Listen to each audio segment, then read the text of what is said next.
Hello, my name is Marcus. I'm the compiler of a collection of therapy quotes entitled 1001 Windmills of the Mind, a collection of advanced self-help quotes taken from what's often called the psychodynamic or the psychoanalytic perspective, which long ago, as I understand, was referred to by some, or perhaps many, as philosophical medicine or narrative medicine, helping us to find our story, but much of our story is unknown to us. This story is called procedural memories, implicit memories, somatic memories. The body remembers, the body keeps a score, the mysterious link between mind, psychology, and body. And the body records a story. It's fragmented. It's fragmented, but there's a story in there.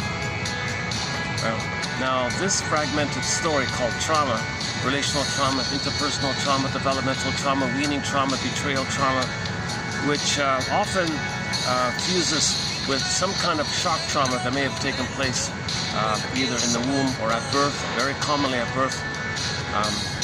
So this issue of how we lay down an internal working model, a schema, cognitive schema, schemata, traumatic script, endopsychic structure, intrapsychic structure, imprints, stencils. This is the memory, this traumatic script, but we don't even know it. It's based on deep existential conclusions that we make about ourselves and the world, the mother being the world for the baby. How we cope, what strategies he used to cope, and embedded in those strategies is the loyalty to the mother, where there's a resistance to know the story. So later on at midlife, when you do the midlife audit, the midlife examination period, the midlife scrutiny period, the midlife survey period called the hero's journey, the second journey, you face this now. You face your fear of linking, your fear of finding your story. There's a resistance to it because it's going to bring up the original fear around why you use those coping strategies to deny the pain. So it's defense mechanisms or psychic defenses or psychological coping strategies the baby adopts. They're all there to make the person unaware of the pain. So there's denial, there's repression, there's psychic splitting, there's identification with the aggressor, and the rationalizations, cloak it, and so on. So we face this at the audit. Usually it begins at 40. When you realize something's missing, well, your beingness is missing, your ontological self is missing, your embodiment is missing, your feminine element, the feminine principle. Okay, the midnight blue, the yin, the shakti, called embodiment. Since this is called the feminine, people would civilize as the princess. So the princess means the soul. When shrinks use the word soul, they mean embodiment. So if we feel kind of disembodied, so to speak, meaning flat affect. The jargon is flat affect. The symbol is the pin goes on the collar, under the collar it's flat affect. The body's kind of flat. We feel like the velveteen rabbit, maybe, not real and fully alive. So our soul kind of went flat, numb, petrified, turned to stone, okay, frozen. Snow White's kind of in a coma. Snow White's in some kind of emotional coma. Echo turns to stone. It can be like locked in a tower like Rapunzel. It can morph into a bird and fly away. Go I know not whither and bring back I know not what. So we don't feel our beingness anymore. Yes, we function in life. Above the collar, we recognize life and understand life. We function, but we're not feeling in life. We're not feeling the world. We're understanding the world. We live in the world, but we're not feeling the world. Now, we live to the extent that we feel. We live to the extent that we feel embodied, at home with Him. And we're looking for the home with Him. The whole Odyssey was about finding my home, our home with Him. And the common monomyth, the one common primary myth, the motif is we had our embodiment, we lost it, want to get it back. And it's all different sort of side points about it. I played this song yesterday. Yeah, Aldo, oh boy, how do you pronounce his last name again? A famous singer from Italy. I'm not sure if it's coming through here too well, but anyways, it didn't show up, it didn't get blocked on, so it seems like I can play it. Let's play it for a while. Yeah, nice little song. I talked about it yesterday. If you want a discussion on this song by a famous singer from Italy, Aldo, oh boy, I'll give you the name next time. Yeah, check out yesterday's video. The song's about nostalgia and or pathological nostalgia. So as a defense against the pain of facing your trauma, maybe needing to grow up or making a decision or some complication around making an apology or any kind of difficulty in life. There's a pain. One way to cope with that pain is pathological nostalgia. So that song a little bit talks about this issue that one way to deal with pain is just think about the past, do a what if only this happened, and create an imaginary, blissful bubble, because that dream you had in the past, which was unmet, was there because you were hoping for blissful what if, you never got it, so you hoped to get it, you never got it, now you're older, well, geez, now what? You never got it, well, keep fantasizing, so you're kind of looking back all the time. So the person's not really an elder, not living their life in the present, not being generative, and they're still dealing with that old trauma, and it really comes to your attention later on often. And if it does, one way to cope with it, you cope with it through your personality structure, your narcissistic bubble structure, smoking, anesthetizing the pain, numbing the pain, manic behavior, looking for looking to preserve your sense, compensating for inferior. Yesterday, inferior, you feel superior, you're compensating just to maintain that narcissistic bubble. So, and you get addicted. So you may have lived what they call a false life, a provisional life, the unlived life. You went through the motions of life in some kind of psychological setup based on trauma, which you never processed. But when you're older, and he's now the guy's in the 80s, looking in the mirror, in the song there, he looks in the mirror and says, oh my God, where's my smile? What happened to my smile? What happened to the potential? What happened to my budding beauty, my emerging self, my embodiment? Where's my embodiment? Where's my soul? Where's my princess within? Okay, the feminine element, the feminine principle, the princess within. Okay, where's Snow White? Where's Rapunzel? Where's the Maiden King? Oh my God, where's all the princess? She still feels empty. He spent his life making himself remain numb to the pain of losing the soul. And he got away with it, so to speak, in a kind of Pyrrhic kind of situation called provisional living. But now it comes to his attention at midlife. In this case, at midlife, he ignored it. He ignored it. Usually, there's a lot of ways to it. He can maybe just drink or something. So there's many ways to ignore it. If he's got money, he can easily ignore it. Anyways, so the guy's 80. He said, "Oh my God, I feel like I never really lived my authentic self." Play the song "I've Never Been to Me" by Charlene, the one-hit wonder by the pop singer Charlene at the mall nearby here. On occasion, I hear it played in the speakers. I've never been to me. She says that she was a playgirl her whole life. So she was a Donna Juana playgirl kind of thing, sort of like a gold digger playgirl, shallow, kind of. So she kind of did all these things and made a lot of money and all that, but never had any kind of beingness herself. Never any kind of pleasant feeling of the golden ball in the embodiment. So she's in her 80s, and she says to a young lady who reminds her of herself back then, "Hey, young lady, you remind me of me. Hear my story. I've been to all these places. I've been to fancy places, but I've never been to me. Now I'm a bitter, miserable, lonely, curmudgeon lady, and you're on that path. So you have a chance. You already have like a family, and you're thinking about leaving it, kind of thing. No, keep the family. Go to therapy. Save your marriage. Face your inner conflicts. Save your marriage. Divorce won't help. Being a playgirl won't help. Face your issue, whatever you're facing. You have a family and a kid and a fellow, and you're just a little confused. Well, stick with it and do some therapy, and that's finding yourself. So find yourself. Find your me. I never found my me. And look at me. So, young lady, you can take me as a cautionary tale. I want to do something generative. I want to do something useful. I want to let you know it's not worth it. I saw these terrible things, unbelievable. Shouldn't have seen it. People are in pain, and I was in pain, and I joined the pain club or something, and running away from pain, and a lot of drinking and things like that. I've never been to me. So, young lady, save your soul, kind of thing. You have a chance like that. I've never been to me. So this song, maybe it's a slight variation of it. We don't know his lifestyle, but he's simply saying that. Here it is here.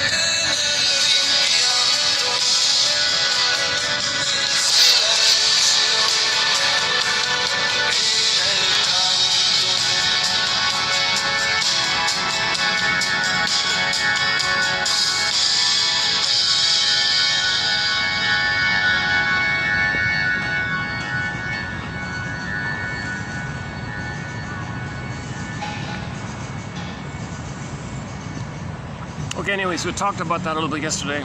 Our Link TV show is The Happy Days, season 11, episode 14, entitled "The Spirit is Willing." Another Link song is "Dreaming" by the Sanders Band, Rick Sanders. And And we talked about that a fair bit. So,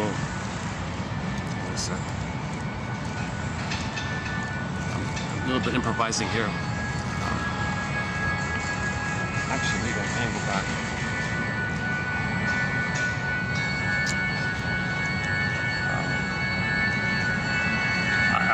When they predicted rain today, I came out because there's fewer people when they predicted. Hold on a second.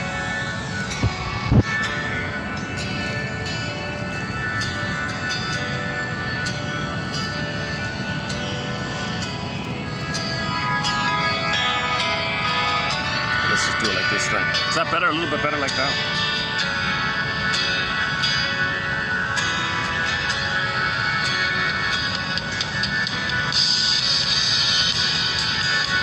His name is Aldo Taglia Pietra. Showing up there. Aldo Taglia Pietra. Our song is called Nella. Begins with Nella, ends with Bento.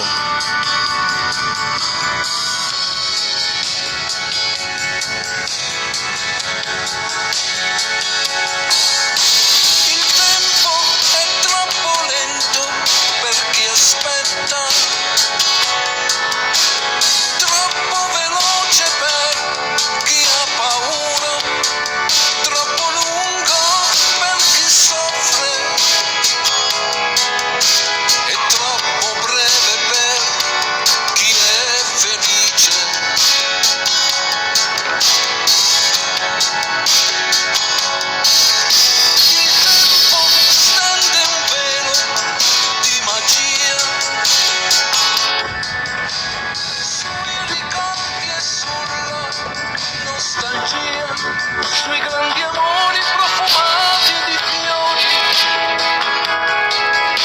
e sulle certezze di giovani cuori nella piena e nel vento nel piacere e nel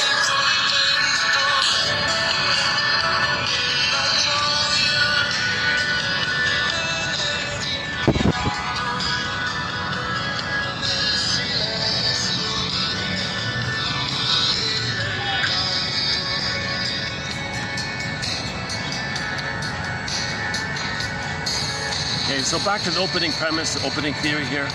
We need to find our story.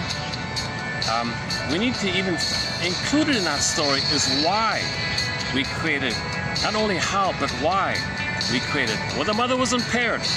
The mother didn't have a beingness to love. She was trapped in the mirror called narcissism.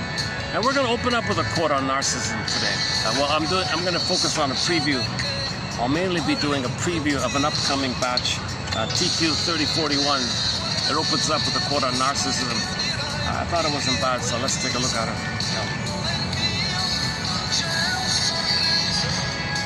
This author mentions Master Sim, so whenever an author mentions Master Sim, I'll look into it, whatever mentions.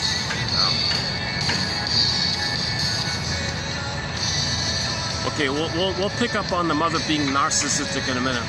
So the opening premise here is the child's embodied. He has a budding beauty called the Snow White, the emerging self. Okay, his embodiment self, the feminine self, the beingness self, the moon, this presence of the moon having present to himself. He feels at home within, present within to himself. Okay, called the self. Some people simply call it the self, or the authentic self, or the embodiment, or maybe the true self or something, called embodiment, the feminine principle, like the moon, the serene, inexhaustible fullness of being, this sense of beingness. So the baby has a sense of beingness, but very often at birth, betrayed. Mother betrayed the baby. The baby needed a secure attachment with her, a rhythm of safety, and a chance to experience a level of safety so he can maintain his beingness and let it blossom and be a part of him for life. Mother betrayed him. She failed him. Okay, why? Because maybe she's narcissistic, or has BPD, or the bully pattern, Iago pattern, or some kind of other stinger personality pattern, or she's confused in some other way. So if the baby is betrayed, Mother, you betrayed me, I can't believe it. You know, his rage, and the symbol of the rage in his mind, fusing in with the mother, shake it up, poof, there's a minotaur, Medusa in the mind. So in the unconscious, there's a labyrinth. You got to face all these characters, like the minotaur and the Medusa. So you need the thread and the shield of discernment and the reflecting mirror discussed yesterday a little bit. Okay, anyway, so when the baby's betrayed by the mother, okay, he's got to protect the soul. It's a budding beauty, but he didn't have a chance to blossom. There's a little blood like that. So the bud freezes up, let's say, or turns to stone even. It's funny I just realized that film called Cold Souls, they showed people's souls as like little stones and dried chickpeas and, you know, little pebbles and just little mashed up little things, like just small rock-like little things. That was their perception of people's souls. Can you believe it? So we had this budding beauty, this potential budding beauty, and then it froze up, turned to stone. Yeah, so turned to stone. So they would show you people's souls as like little stones, basically. And, you know, they had like a warehouse of it all. And so the science fiction story was, you know, people wanted to get a better soul, so it's a black market for things like us. So somebody would give their stone and hope for a more beautiful, somebody else's beautiful soul. They wanted to do this like a transplant or something. It's a bizarre, very, very bizarre kind of a science fiction film called Cold Souls. But Echo turns to stone. Okay, there's a petrification quality. Okay? The rabbit turns to a stuffed animal, stuff like that. So this budding beauty means we feel real and alive. Yeah? So the princess can morph into a bird and fly away, or the embodiment is stunned or frozen, like the frozen woolly mammoth in the block of ice. That's a pretty good one, I think. So it's kind of suspended there, frozen like that. So that's the betrayal. So the baby copes, number one, with freezing a soul. Flash frozen. It's frozen, flash frozen. It's budding, so it's a flash frozen budding, you know, little thing, kind of thing. And then, okay, so it can be symbolized like that, or it can be symbolized as, well, there was meant to be a princess. So let's say the princess is locked in a tower, or in a coma, you know, or flew away or something. Sometimes the earth opens up and the authentic core of a person called Miskor, spelled with a K, right? Miskor in the Greek myth, she got pulled down into the underworld, and I got the chasm. And see, the byproduct, one way to describe the pain of the loss of the soul, is that Greek myth with the chasm. Yeah. So it's a geological metaphor, like a crack in the earth like that, and the soul can't be there. The soul can't stand there, so it fell in, like called repression, not available to us. It's like deeply lost kind of thing, not available to us. Hence the image of the chasm like that. And the associated emotion around that was the sarcasm characters in the Disney film Inside Out. You saw the mind work is called sarcasm, the chasm. So you feel angry and bitter like those sarcastic characters. And the linked character on the console was ennui, very bitter and sarcastic. Sarcasm workers, chasm, okay, trauma, earth opens up, soul goes away.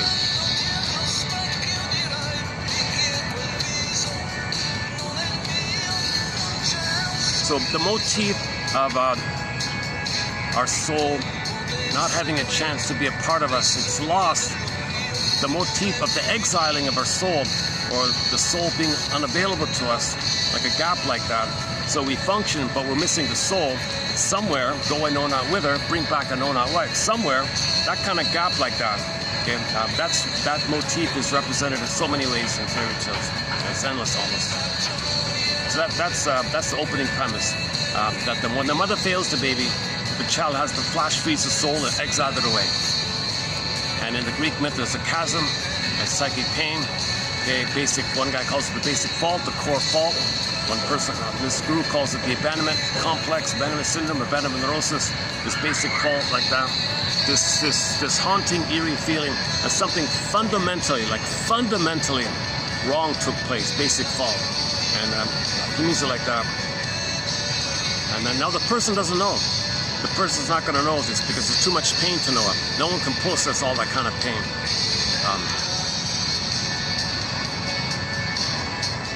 Yeah, I just heard it this morning. One guy calls it overstimulation. Let's look at that anyways. abandonment depression. Masterson calls it abandonment depression, psychic pain, emotional pain. It's too much. The child can't handle that. The child can't understand it. Mr. Philip Bromberg calls trauma an emotional tsunami, you know, like a swoosh like that. It's just too much pain. So the mercy is, over that chasm, the mercy is the brain will send the person endorphins. Emily Dickinson calls it the swoon. There's a pain so utter, swallow sepsis up, then the person goes in a swoon. Now in the swoon, yes, you can go through life in the swoon. That's called provisional living. That's just going through the motions of life. So it's false living, provisional living. It's defensive living. Then you have defensive needs for your defensive life. So you're going through life with defensive needs to keep you numb. It's a defensive need. So if you go live your life in defensive mode, then when you're 80, like the song says, it probably dawned on him at midlife, but he brushed it off. No, just give me a cigarette, and he forgot, he ignored it. But finally, when he realizes mortality, and now he's 80 something, then he looks in the mirror. I can't do this anymore. I gotta admit this. Oh my God, my whole life, kind of thing. I ran away from myself. Okay, so in the narcissist myth, his soul turned to stone, and he turned into a little flower called narcissism. It's kind of cautionary tale like that. So this issue of narcissism, it's really a key one. So yeah, it's just mentioned. I'll do one quote on it. You know, this channel is 5 years old, almost 5 years old, and for the first, for the first 3 years of it, I avoided the topic of narcissism, knowing that there's so much material out there. It's so common, it's so ubiquitous, thousands of books on it. Everyone's talking about it, articles every day on it. So I just thought, okay, well, everyone else is covering it. Let's step back. I'll cover other material. But about I guess a year ago, no one's really talking about like Masterson's object relations theory, developmental theory. So then I started to join in on the discussion. Let's say it's unresolved fusion, the oneness.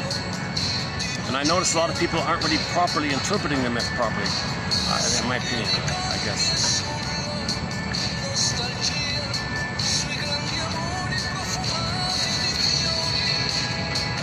This quote coming up comes from an author I don't really talk about much, but this time I feel like maybe it's worth looking into, Mr. Kohat. But we don't really cover his work, but today will be a bit of an exception. So we'll get there in a minute, yeah. Okay, so have we established the opening premise that the baby's born with 360 total, complete, whole, natural state of affairs, to be embodied, and he's unique. He'll know he's unique, and he has the capacity as a real self. Joy runs the console. Okay, and if there are losses, sadness can run the console. It's not pain to feel sad. It's not pain to mourn. It's a relief. It's a relief to admit the reality of the loss, and you have a beingness to do so. It's a primary feeling. It's a relief to have your primary feelings. The pain is when we lost the capacity for our primary feelings, associated with the beingness. So associated with the beingness, joy and sadness get souped away in inside-out film. And then when the feeling self is all frozen, okay, your life energy is diverted to the survival brain, okay, the limbic system, okay, the amygdala kind of place. Your life force is meant to be for your beingness, and your consciousness can be in service of your beingness. So your masculine is healthy when you have the feminine, a maiden king, okay, Pegasus, Cryosaur. At the end of the mother complex, when you face the mother complex, finally after a long journey, when you face the mother complex, in one version it's Medusa. So you reflect, that's the mirror, sort of discernment, sort of discrimination, discerning, you reflect, pause, reflect, discern, understand. No violence. Don't apply pop culture to the metaphor of healing. Okay, you got to treat it like symbols and metaphors. They're code for the inner necessity. So the inner necessity is that we have to reflect and discern why the mother failed us and how we felt. And in our brain there's a minotaur or a Medusa in response. So when in the labyrinth, you got the red thread. Okay, you're guiding yourself through the quotes or helper or something supporting you. Okay, So that's this maybe we can say if these quotes are a red thread. Seems to be 1 out of 10 on average clicks. So we have 10,000, so you'll find 1,000. So it's a nice little guide. Also a lantern giving you night vision. Okay, so and before you reach the Minotaur or the Medusa and so on, there are preliminary mini labyrinths we have to go through first. You got to face the guilt complex, the someday complex.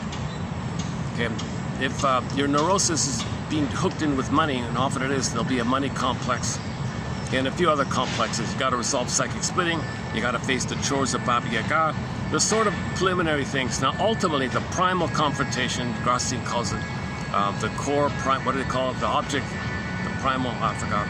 Something about the object of challenge, the primal object of challenge, the mother complex. Okay, the mother complex. Okay, that's the most difficult thing. So you need to be prepared. You got to face other things first to give you energy and strength to face the mother complex. Okay, when they say complex, I mean just a lot of memories around something. Your mother didn't meet your needs. You got a lot of memories around it. Your mother failed you. That's a complex. You got an excessive amount of memories around the pain of mother not meeting your needs. It's called the mother complex. Very simply, I guess. Okay, so so after all that journey, and you get to the primal thing, okay, Medusa's in the cave and all that, you got to discern, look in the mirror. So Athena gives Perseus the mirror and the sword of discernment. Okay, so that means you got to have a reflective attitude here. So the hero is reflective. That's the feminine, right? That reflective. So you try to understand with the discerning. Is it this? Is it this? Why did mother fail me? Why was she impaired? What's going on with her? How did I feel about her?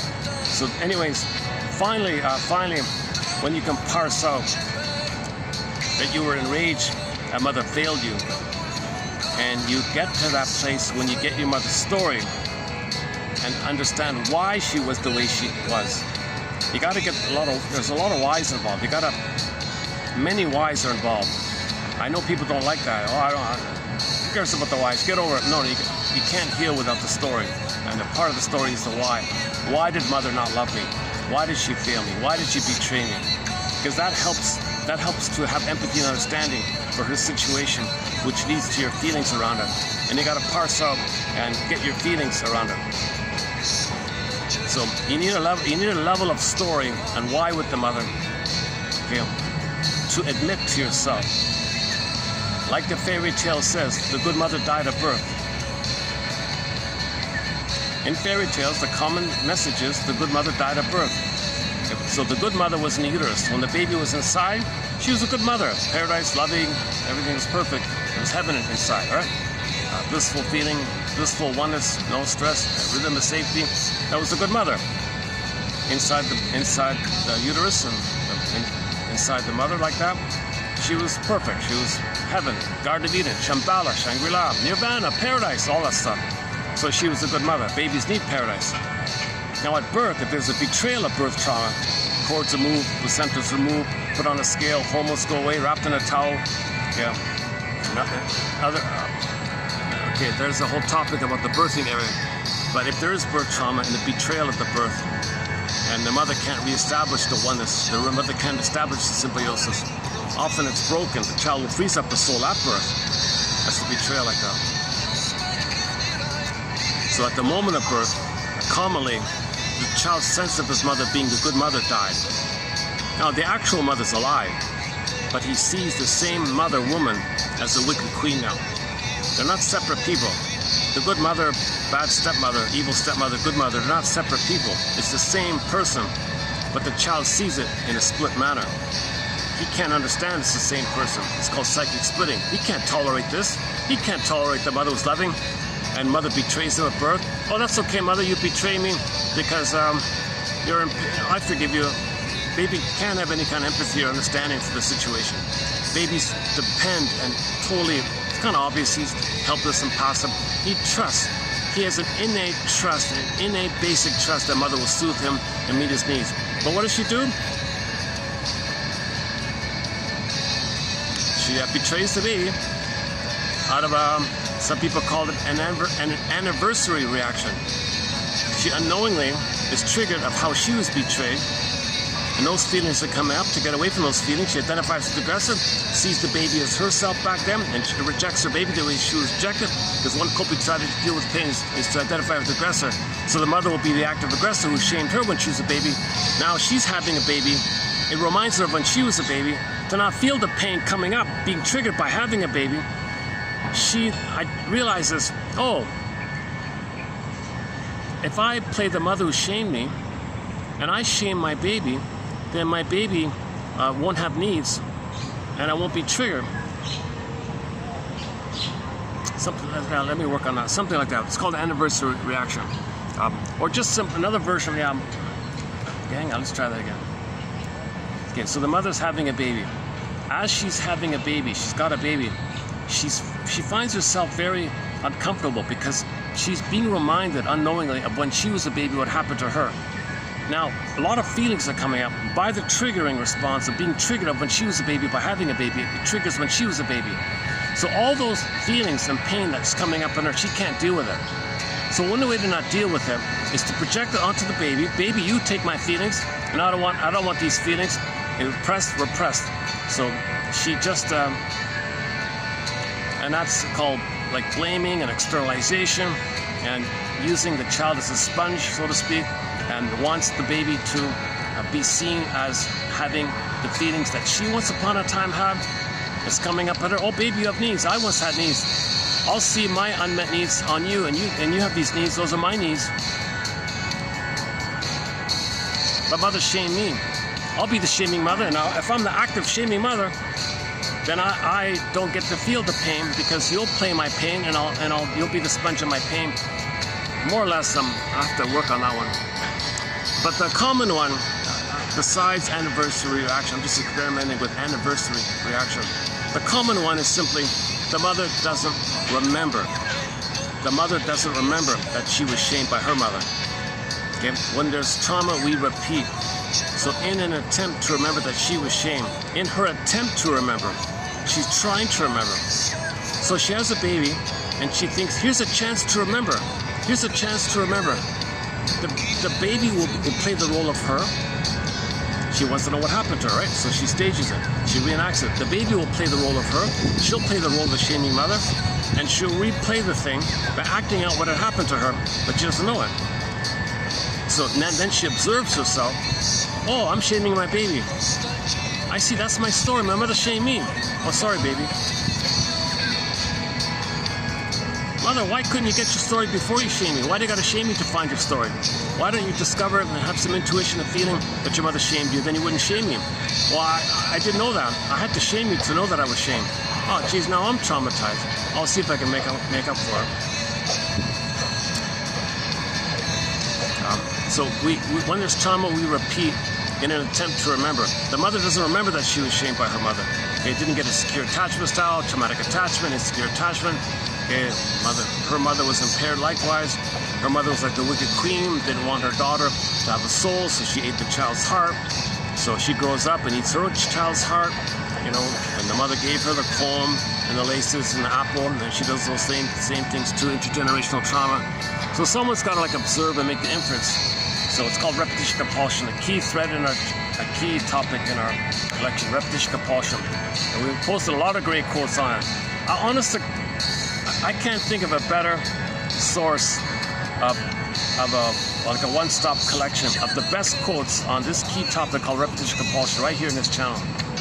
It's a major booklet. It's probably one of the most important booklets. We got 62 booklets here, repetition compulsion. And I think I plucked out the clearest, best quotes on it. And Paul Levi Russell's in there. He's a key author in this area. And most analytic authors are going to talk about it at some point. Related to it is transference and acting out. Transference, acting out. By the way, that's the case. The one unique feature about 1001 Windmills of the Mind is that you'll find in one source the best quotes of Bergler, Edmund Berger, an excellent author, Karen Horney, Masterson, already mentioned, and Grosstein and Ogden, Solani and Guntrip, Fairbairn, Klein, Mahler, and the list goes on. Althea Horner, the list goes on. Arthur Janov,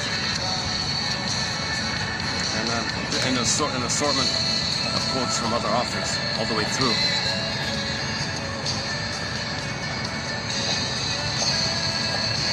Is the music still coming through? I can barely hear it. I don't know if it's coming through. I'll just leave it here. Just leave it.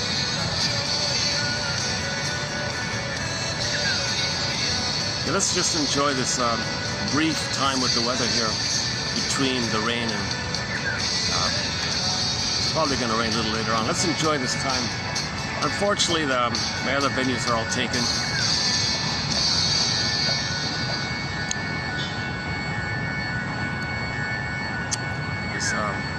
Very I won't comment on the topic of the conferences over there, but I'm tempted to. Hey, pigeon, where'd he go?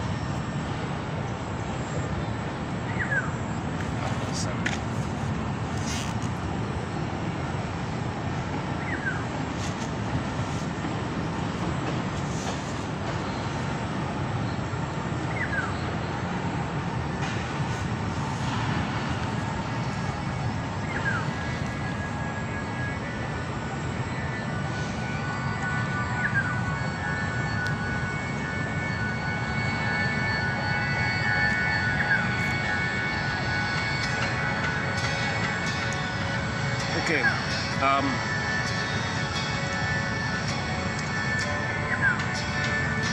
So let's just backtrack with the opening construct or image, let's say.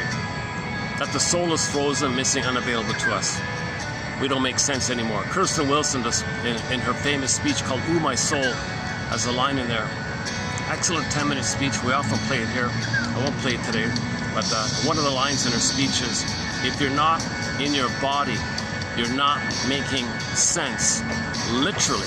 And it's disembodied discourse that's causing all these problems all over the place. Yeah.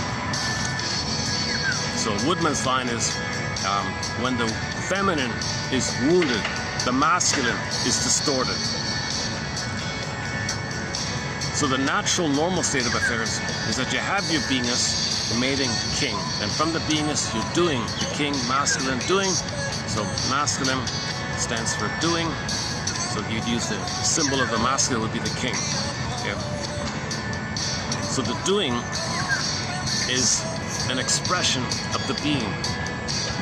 Okay. So the muses ride on Pegasus.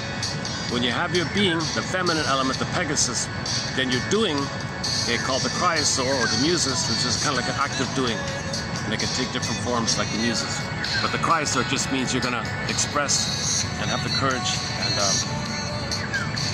the golden side of it all. See, because you have your soul. The soul is life. Your soul is free, and you want to express it somehow. The expression of it, the active expression of your soul, the active side of it also, the masculine, the cryosaur, the muses, and the soul itself proper. The soul itself proper is the princess or the Pegasus. Right.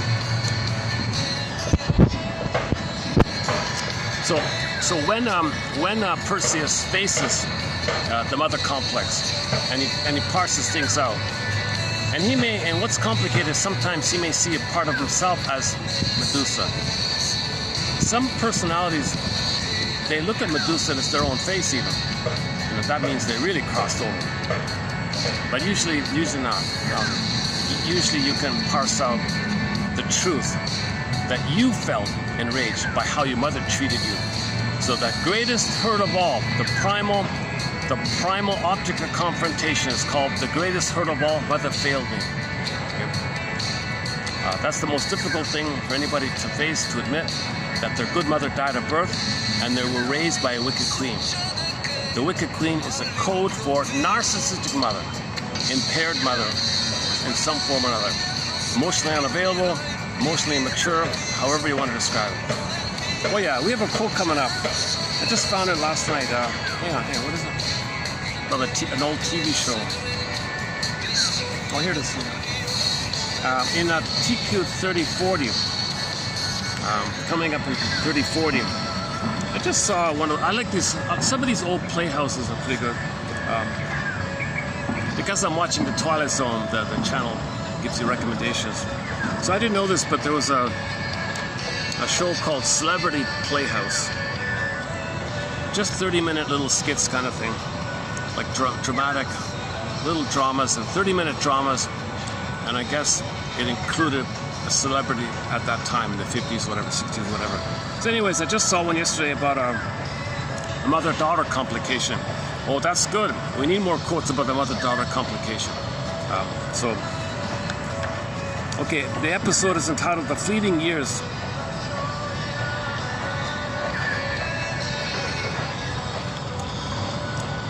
So it's about a very pampered, spoiled woman. The father took care of everything when she was a kid. She married a wealthy man. She was always a passive, indulgent child. She never had to find herself. And then she married a wealthy husband, and she had a daughter. So she was unavailable to be a mother for the daughter. And the daughter ended up becoming more mature for the mother. So actually the daughter ended up taking care of the mother more than the mother took care of her, kind of thing.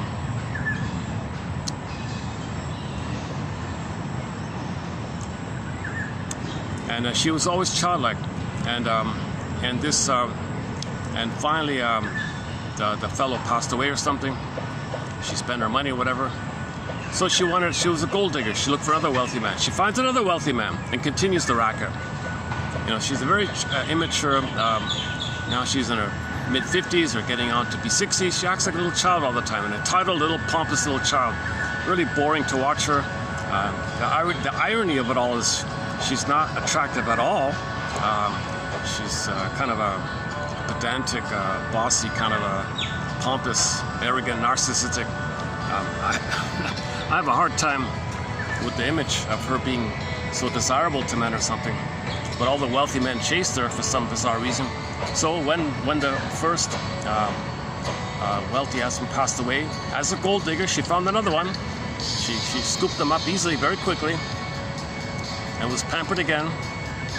And the second husband was enamored with her, treated her like a princess. So again, she was like a spoiled little child all the time. So the episode was, this all came to a head kind of thing.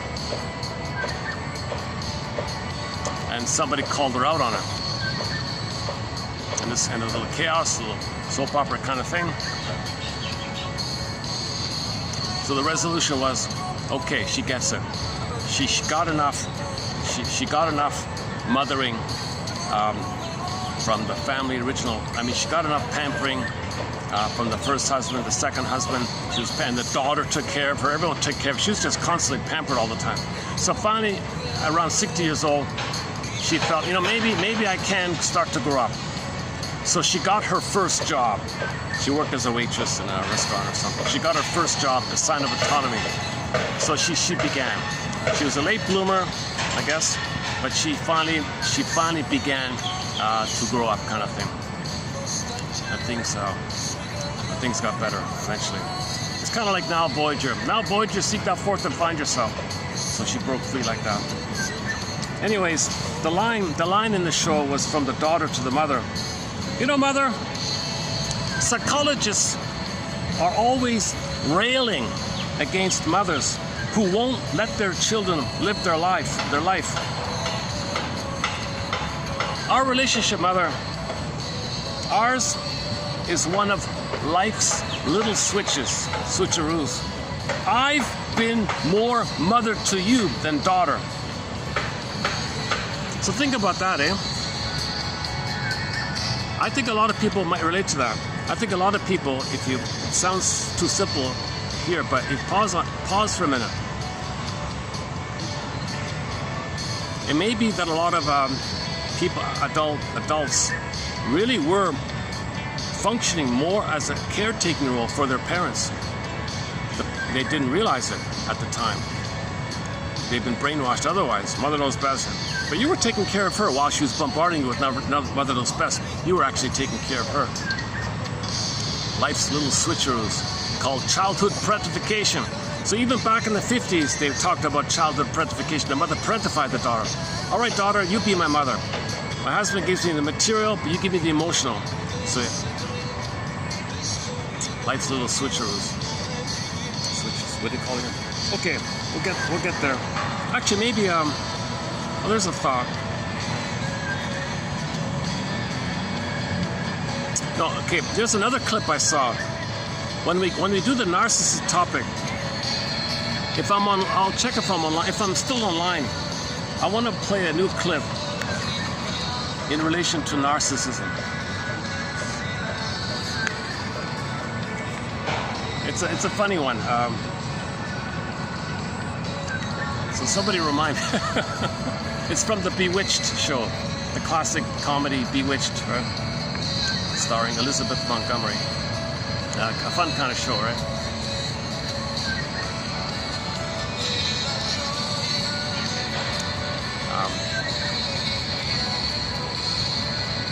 Okay, so have we established the opening premise here? The soul is frozen, missing, chasm, abandonment syndrome, swoon, psychic pain, okay, sarcasm, mind workers from inside out too. Greek myth, earth opens up, she gets pulled down, geological metaphor. So we can't stand, we don't have our beingness with them. There's like a hole that feel empty and numb and sponge-like. That's the mercy one. So we're going through the motions of life. Now our life force is dedicated to the trauma. Our life force is diverted back to the survival brain, because the issue is it's abnormal to lose our embodiment, to lose our soul. Mother's too dangerous, mother's too impaired, too selfish, like the wicked queen.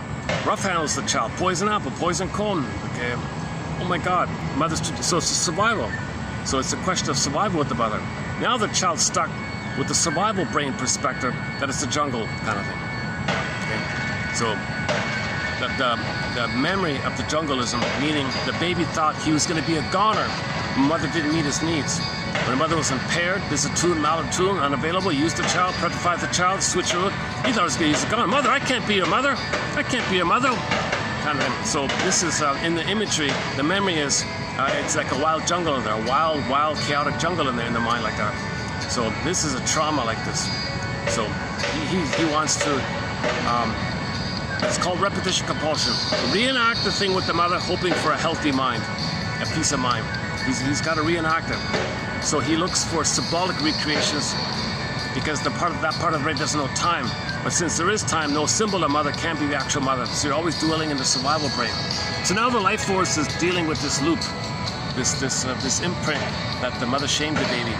So he's going to repeat it. He can go through life benignly, repeating it by playing himself, by others who reject him, or in a more perverse way, he identifies with the aggressor and shames others, finding others to play him, to shame. That's the link to the mother, loyalty to the mother. This is called dysfunction. You're not living in the present. To replay that traumatic script all your life with everybody in the present, it's called dysfunction. Okay, every neurotic is a music enthusiast, but he only has one record. He carries it with him everywhere he goes, every time he sees a turntable. With never-ending fiery ardor, Edmund Burger, whatever our mentor says, he plays his only one tune. He plays that one and only tune of his. Okay, he's only got one tune, only one way of emotional rating with anybody. He cried for love, mother said no.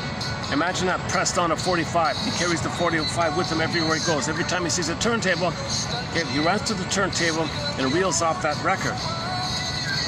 So he's not enjoying the present. Okay, it's the perceptual bias. He'll brush off whatever's in the present and just see what he needs to see to fit that lens, to fit that stencil, that record, that tune. Okay, so he's got to recreate in a symbolic reenactment, thinking the present's the past, although materially he understands the present's the present, but his agenda and his motivation and how he's treating people, what he's looking for, what his agenda is, what motivation is, unconscious motivation is, he wants a better outcome for the past. He wants mother's love. He wants mother's love from the past. Okay, because that part of the brain doesn't know time, and that's what's driving him. The puppet master is driving him. The puppet master doesn't know time. So we got to be conscious of it. That's the out when we're conscious of the puppet master. We got to have a dialogue between our conscious mind and the puppet master. The unconscious self, the secret self, the shadow self, the shadow soul. The one who walks with me, who's not like me, who is me. Someone's living my life, I know nothing about him. Okay, literature's a double motif. Okay, a lot of energy in there. The iceberg metaphor. Burger's metaphor, the braggadocio doorman, whom you see, and the invisible owner of the building, whom you don't see, who has more power.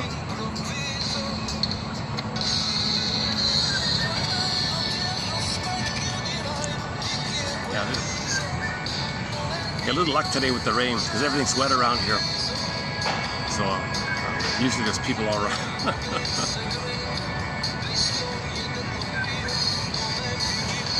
think we're gonna get lucky today. They said 80% chance it was gonna rain here. 80%.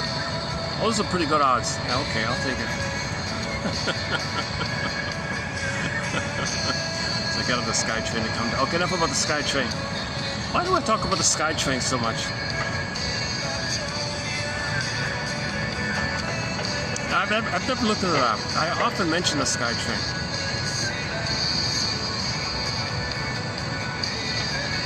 Maybe there's some unconscious, yeah, maybe there's some unconscious sadness that I'm taking the SkyTrain. Why don't I have a nice, you know, BYD or something, you know, a nice electric BYD.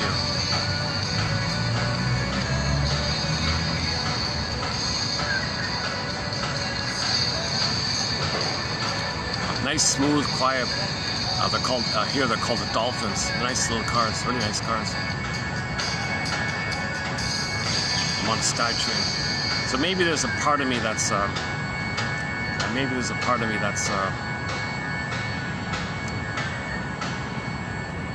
trying to cope with the reality that I don't have a nice BYD.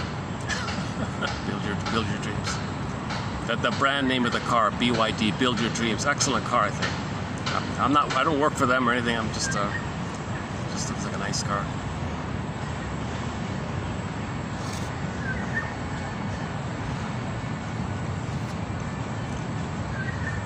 Should we keep the song going? Okay, let's hit the pause. Let's hit a pause on the song here.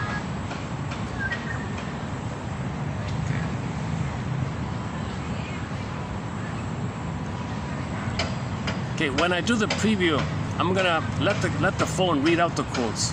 So a new thing I'm experimenting with is I'm gonna let the built-in read aloud function on the phone read out the quotes. I'll talk about it, but it's nice to have like a nice smooth reading, a nice calm smooth reading. Even though it's a computer, it's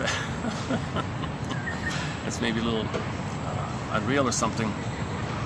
A computer's reading it, but since it's delivered calmly. Maybe it's a helpful trick, I guess, I'm not sure.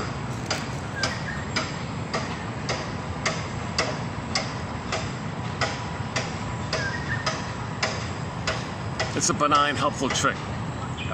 If it calms you and you're hearing the information, I don't see the big deal. You want to get the knowledge. Okay, so you can read it or listen to it like an audio, basically like an audio book, but there's no human reader. Usually there's an actor reading it, right?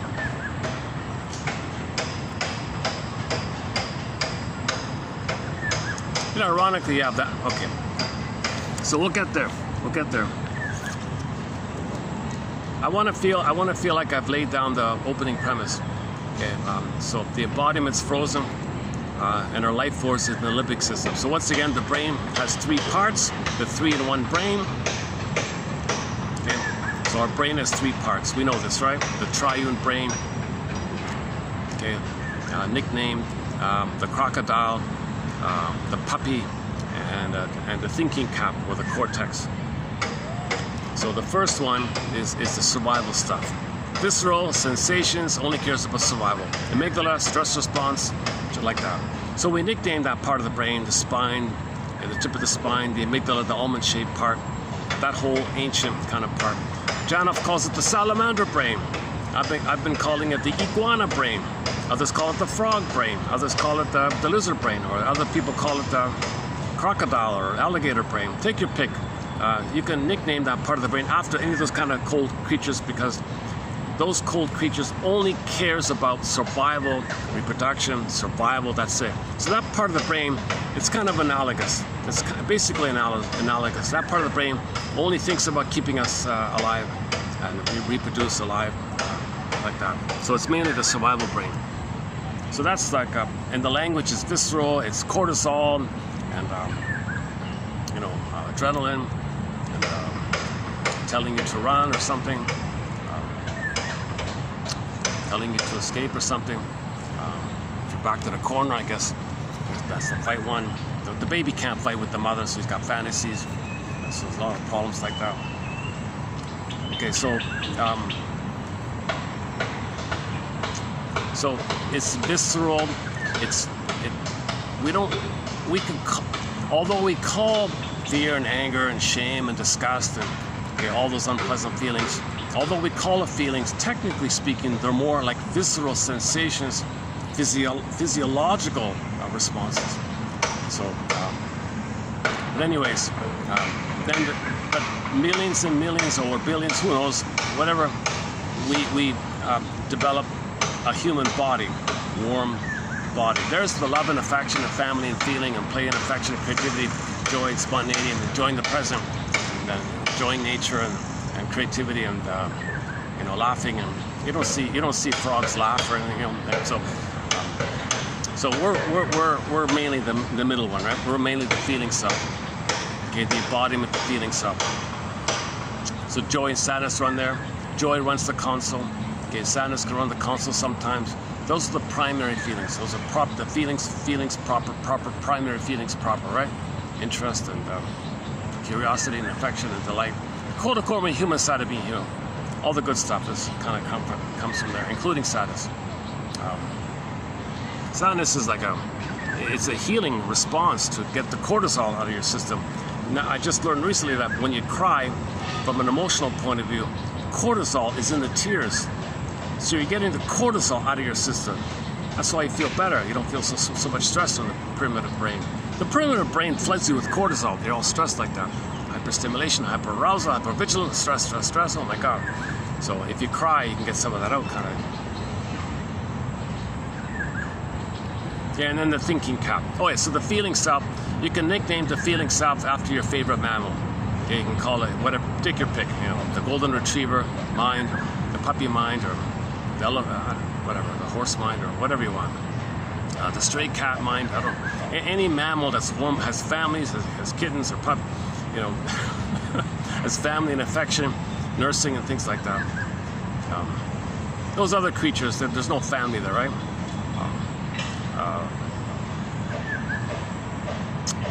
You got the crocodile egg. He pops out. He's kind of on his own. Doesn't even know. Doesn't relate to the mother or anything like that.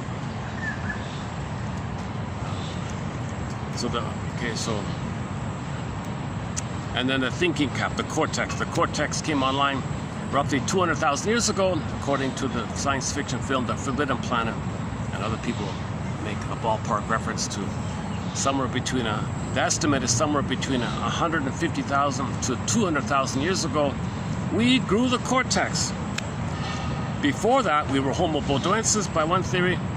Homo bodoensis, the earlier version of us, looked like us, minus the cortex. And then roughly 200,000 years ago, we grew the cortex, and we called ourselves Homo sapiens.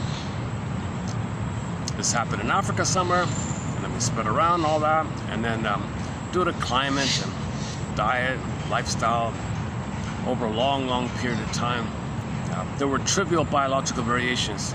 Okay, your hair, the color, eyes, skin tone due to melanin, little superficial variations. But we're still from that same. There's only one species. There's only only one hominid grew the cortex. Okay, only one hominid grew the cortex. That was Homo bodoensis. That was us before, Homo bodoensis. And when we, as Homo bodoensis, grew the cortex. So let's have some evolutionary gratitude. Thank you, Homo bodoensis. It took us 1 million years almost, they say, for us to grow the cortex. And then we spread around, kind of. Now, the great spirit, nature likes variety and difference like that. So there's a natural variation, but we're still Homo sapiens. Same body structure, same psychology, same mind, same needs, same basic needs for family. And we want to express we all are meant to have the blue jay there, the bluebird, the beingness. Because when you express what's unique about you, which you will be aware of when you have your beingness, okay, that's meaning, path of heart, pleasure, ethics, morality, virtues, and we're a calmer. Our natural state is a calmer temperament and a body temperament. That's natural. So we all have that. Never mind the variations, trivial biological variations. Otherwise, that's yeah. And then roughly 10,000 years ago, due to the mismanagement of our discoveries, we traumatized ourselves accidentally and became Homo traumicus.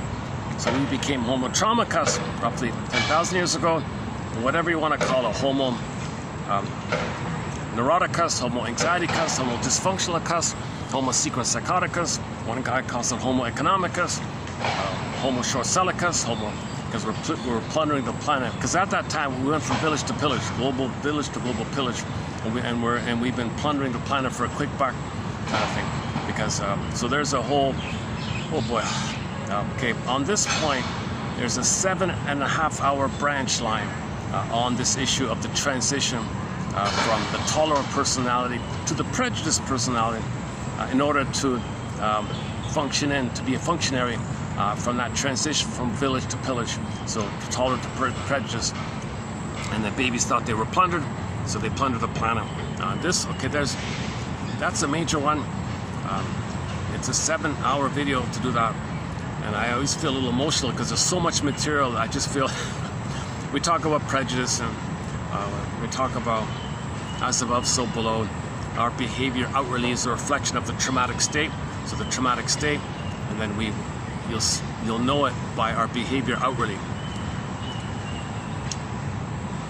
So, like if we pollute the planet, because the child felt polluted, didn't get enough oxygen, maybe it was smoking or something, whether it was under stress, he felt polluted, didn't get the proper nutrients or something. So we pollute outwardly as a reflection of our inner state. As above, so below. That pollution one takes 30 minutes to run through that one. Actually, I just saw this morning coming out. Somebody said that the level of plastic particles has increased. No surprise, right? And she said, or he said, I forgot, that the average person inhales the equivalent of if you take a plastic card, like a credit card or something. She said if you take her example was, the estimate was, if you take like a plastic card, like a credit card or something, and you grind it up into little particles or something, tiny little micro particles. Every day you inhale 1/7 of that. Okay, so take a credit card, put it into 7 pieces, take that one piece, that 1/7 little piece, grind that up with a little speck, like dust or something. Every day you breathe that in. It goes all over your body like that. They're finding it in the placenta now, they're finding it all over the place. And this is an increase from the past, right?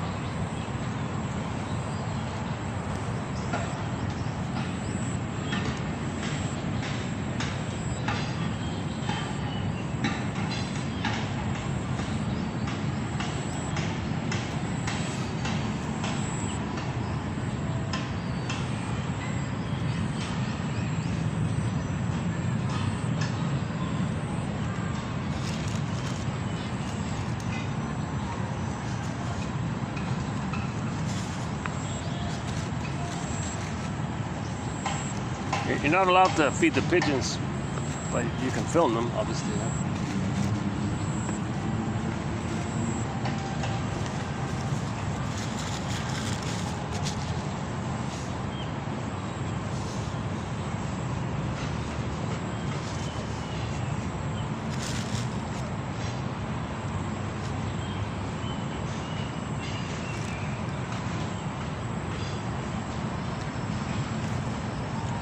So we're trying to make the inference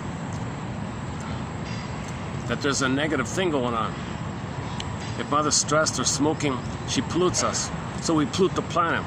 Now we pollute the planet. Now we're polluted. That's a memory. How do we know that? Well, we pollute the planet to know it. We don't know it, we pollute. That creates pollution. The memory is that we were polluted. So we pollute in an attempt to know the memory. As above, so below. So we recreate outwardly a reflection of the inner state. Our behavior outwardly, sociological, is a reflection of our psychology, our inner state. So like Michael Jackson says, if you want to heal the outer, well, start with you. Like start with the man in the mirror. Okay, fix yourself. So you got to identify your traumatic script. Because we're traumatizing outwardly, because we're traumatized inwardly. We're dysfunctional outwardly because we have a dysfunctional thing going on in our mind. What called repetition compulsion, symbolic acting out, transference acting out, shaming others to tell the world that your mother shamed you. This is dysfunctional stuff. Okay, it's looking for symbols of mother, thinking one symbol, maybe one day it'll be mother in the past. Dysfunctional stuff, you know. Repeating the rejection because you want to be loyal to the mother, you want to please the mother, you want to placate the mother, you want to save the mother. Isn't it bittersweet that by being dysfunctional, you're trying to win mother's love? Mother, I'm going to be dysfunctional. Well, will that please you? Will I win your love? Will it be okay for me to be myself if I be dysfunctional? Isn't it bittersweet? Your mother might be long gone. You're dealing with a memory like that. Twilight Zone. Go to the Twilight Zone episode. One life furnished in early emotional poverty. The closing narration. The Twilight Zone is a huge, is making a huge contribution, has made and is making here on our channel a huge contribution to self-awareness. So we discuss over a dozen episodes, and there might be a few more coming up in the future. Wong's Lost and Found Emporium, excellent episode. Gabe's story, Howling Man, Take My False Light Please, Saturday, Shatter Play, and so many others. Season 3, episode 17 recently. One more Paul Bear about the folly of trying to expect a narcissistic mother to apologize. The folly of that. The need to know one about babies can't know mother's hurting them. He'd go nuts if he were to embrace the truth that mother's hurting him. He couldn't. His mind would go kaput. He couldn't do it. It'd be one person calls it overstimulation. He'd end up with ADD.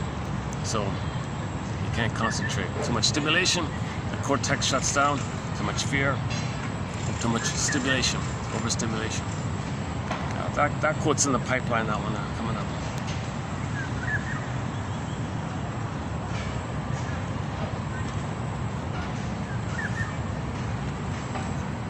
I'm surprised I'm not as sweaty as I usually am. I'm just a little bit sweaty right now. Yeah, let me take a perspiration moment here also. Let's play another song. Oh, hang on. Let's do this. Okay, let's let me take a short break here. Here, listen to this read aloud for the quotes. 3041. Okay, 3041.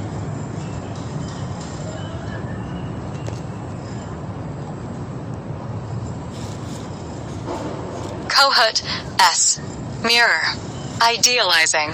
Twinship/alter ego transference.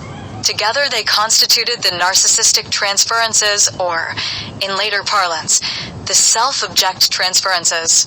If the therapist somehow failed to perfectly mirror the client's greatness or sought to dissuade the client from extolling the therapist's greatness or exposed the fact that the therapist did not share the client's identical values or experiences, the client's response was one of either intense rage or shame. For someone demanding mirroring, the caregiver seeks to be, for quite some time, little more than an approving mirror reflecting the counselee's grandiosity. For the idealizing person, the empathic caregiver must allow herself or himself to be idealized. For the twinship counselee, empathy would involve allowing the counselee to maintain assumptions of perfect similarity with the caregiver. The therapist's reflexive reaction in response to such a relationship is usually a sense of being used, abused, even bored or shamed by the demanding person.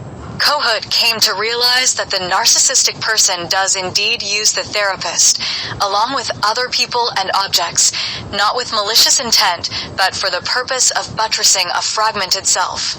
The caregiver is perceived not so much as another person, but as an extension of the client's own enfeebled self and even physical body, as a narcissistic self-object.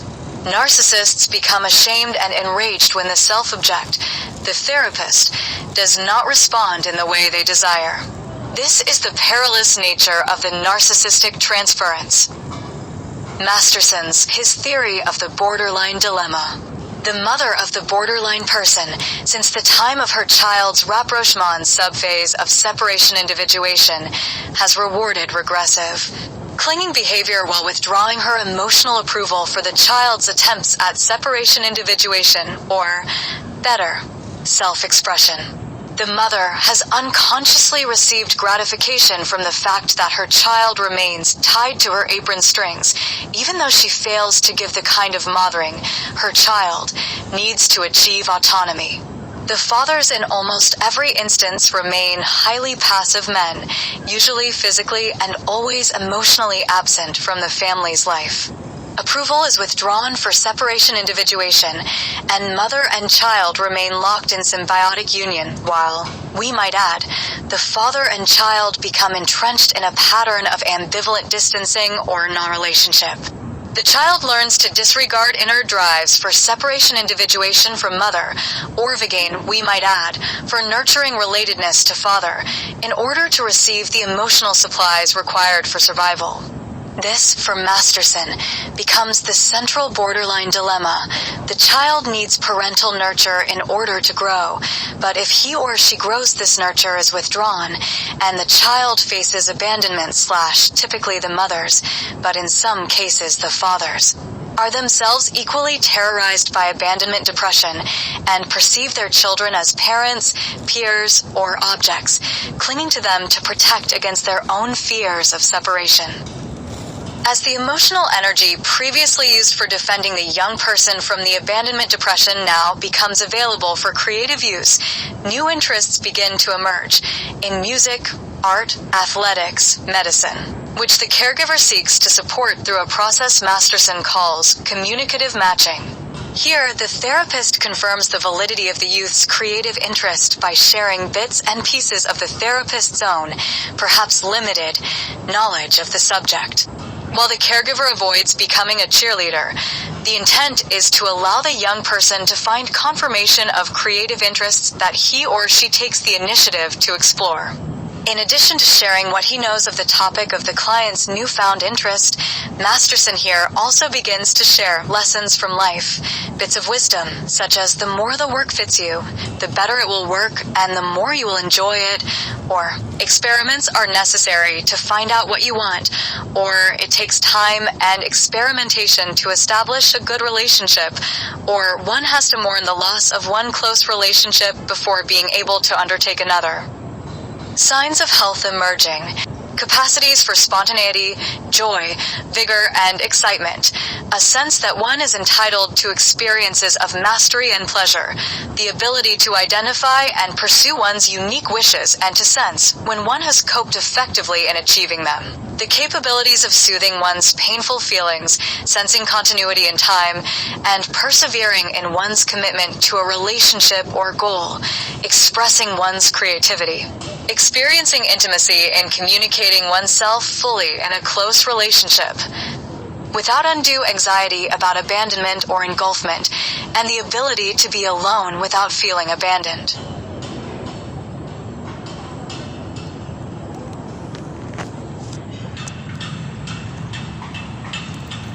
Okay, let's jump in with the narcissist on then. Okay, so the opening premise here, as I understand it, that the baby thinks it's only him in the beginning. He's the universe, that's all he sees. Everything's him. The mother's him, or an extension of him, because he's fused, merged, symbiotic, undifferentiated. No difference between the two. It's just the two is one, and the two being one, that system of the two is one, the one, the two and one, that one, the two and one, that one that has two in it, but the one of the two, that one that includes the two of them, that bigger one, that's all him. That's all him. Kind of thing. So he thinks it's all him. Narcissus looks in the pool of the, he sees the reflection, he sees himself. That's what that means. So all babies begin with this unconditional, hallucinatory, self-sufficient, omnipotent, universe, godlike, self-autocratic. Everything is him. He's everything. He's the universe. Later on, he might advance and think he's the center of the universe, and the universe just serves him. But it's still just him, because the universe is still a part of him that just serves him. So he still only sees himself. There's no differentiation yet. This continues up until all throughout the birth time, obviously. And it continues for the first 4 to 5 months, and then it continues up until the first 18 months of life. 18 months. Okay, he basically thinks the world is his oyster, so-called love affair with the world. Now, at 4 to 5 months, he has motor skills. He feels like a superhero. He was passive before. Now he's got musculature. Now he can walk and crawl and jump and skip and hop. And he thinks he's Spider-Man or Superman or something. So he owns the world, he thinks. He's got new powers. He's in delight with these new powers, and he owns the world. So he's Superman. Okay, on that point, let's dig up the Bewitched clip. Because the fellow, the guy, the boss guy, so you got Samantha, who's the witch. Her husband is a mortal named Darren, is that right? And Darren works as an ad man, and his boss is a guy named Larry or something. So Darren knows his wife's a witch and all that, and and I haven't seen the whole series or anything, but at some point they decide to tell Larry about it. They think they're friends. They want to include him somehow.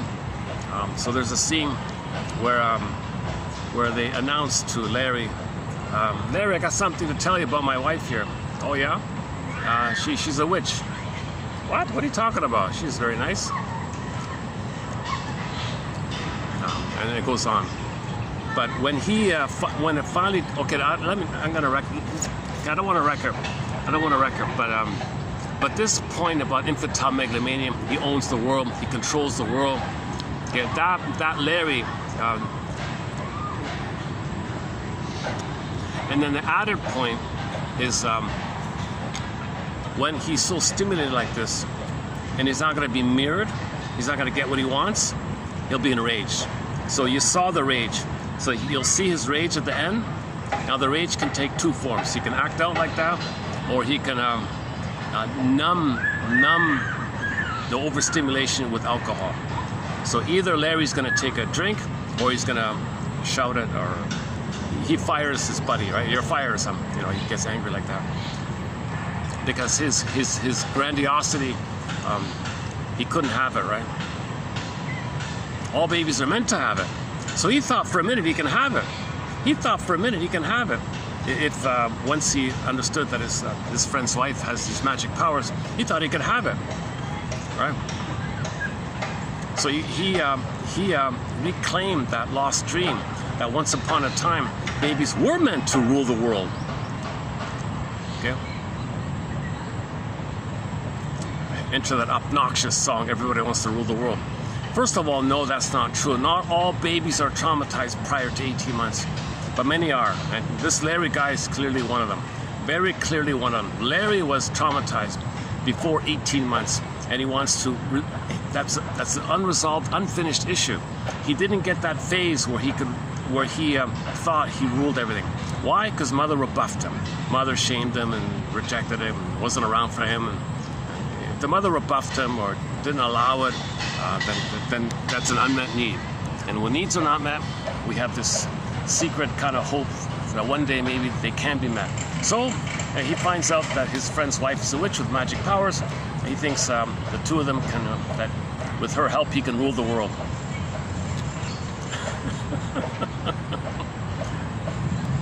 Okay, that's number one. You have the infantile megalomania. If Larry did get a normal development, he'd think like the other two. No, that's not. No, we're in the human realm. Live and let live kind of thing. We don't tell others what to do. So, but he didn't get that. He wants to think that he owns the mother. He rules the breast mother. It's his. It belongs to him. He controls it. He's meant to have that. So he transfers the mother onto the world and wants to control the world because he couldn't control the mother, quote unquote. We don't say the baby controls the mother. He just thinks that the mother belongs to him. It's a possession. Babies have what's called part object relating. So the baby, so the nipple, then the breast, and then the mother, okay, the three like that. The baby thinks it's just there for him. And in a sense, he owns it and it serves him. That was failed for Larry. So when he thought for a minute he could get these special powers, then he would transfer the missing mother onto the planet, Mother Earth, okay, Mother Earth, let's say, and he wants to control everything. Because the baby's meant to control everything. So he wanted to control everything. So Larry wanted to control everything as a reflection of the inner state that he didn't have that time with them. You see, the outer is a reflection of the inner. So Larry's fantasy outwardly is a reflection that he didn't get his oneness needs met like that. So let's dig up that clip. I should have prepared it. Hold on, sorry, give me a minute to see if I'm online here or something like that. Okay, bear with me. Let's see if I can find it. I just saw it. Was it last night? And it's funny. I found the quote about the rage about not getting a narcissistic mirroring, and then at the same time I saw this little clip. This clip just popped up. Samantha tells Larry she's a witch or something like that. What is it? Is that the title? Samantha tells.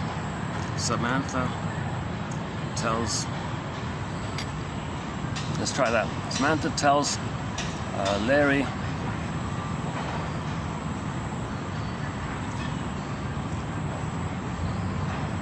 Oh, here we go. Oh, it shows up here. Hang on. Okay, it's 5 minutes long.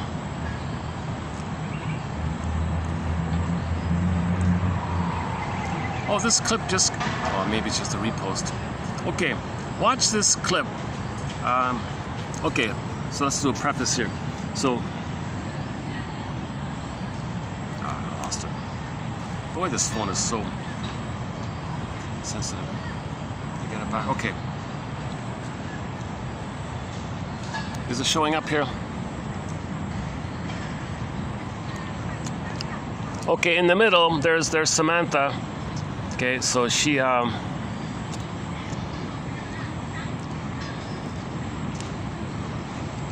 it's not showing up too well, is it? You can't see it, eh? Okay, let's try the contrast. So the guy, the younger looking guy is her husband, and the guy with the mustache is the husband's boss, and they're supposedly all friends. Where's the contrast? One sec. I'm not used to this. I'm using this little budget phone. It's still not really fully used to it. Where's the contrast? Oh, here we go. Okay. Is that better?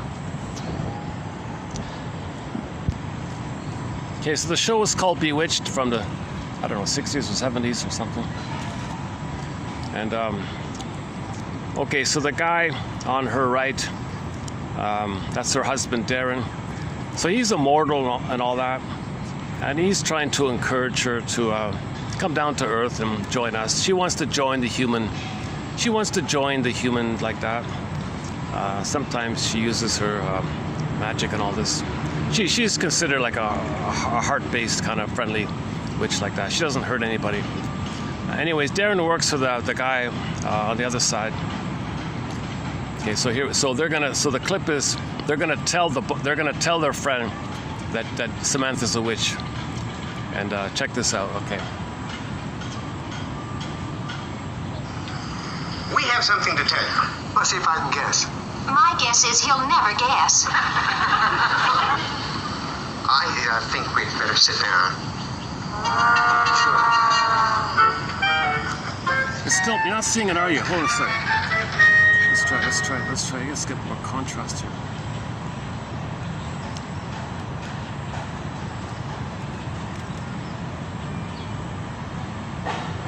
Okay, that's maximum contrast. The horizontal's not working. Okay. Alright, let's try again. Okay, let's try again. What about this direction? Is it better this way? Jeez, it's hard to get the proper lighting.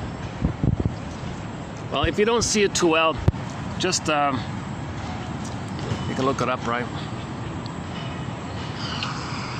have something to tell you. Let's see if I can guess. My guess is he'll never guess.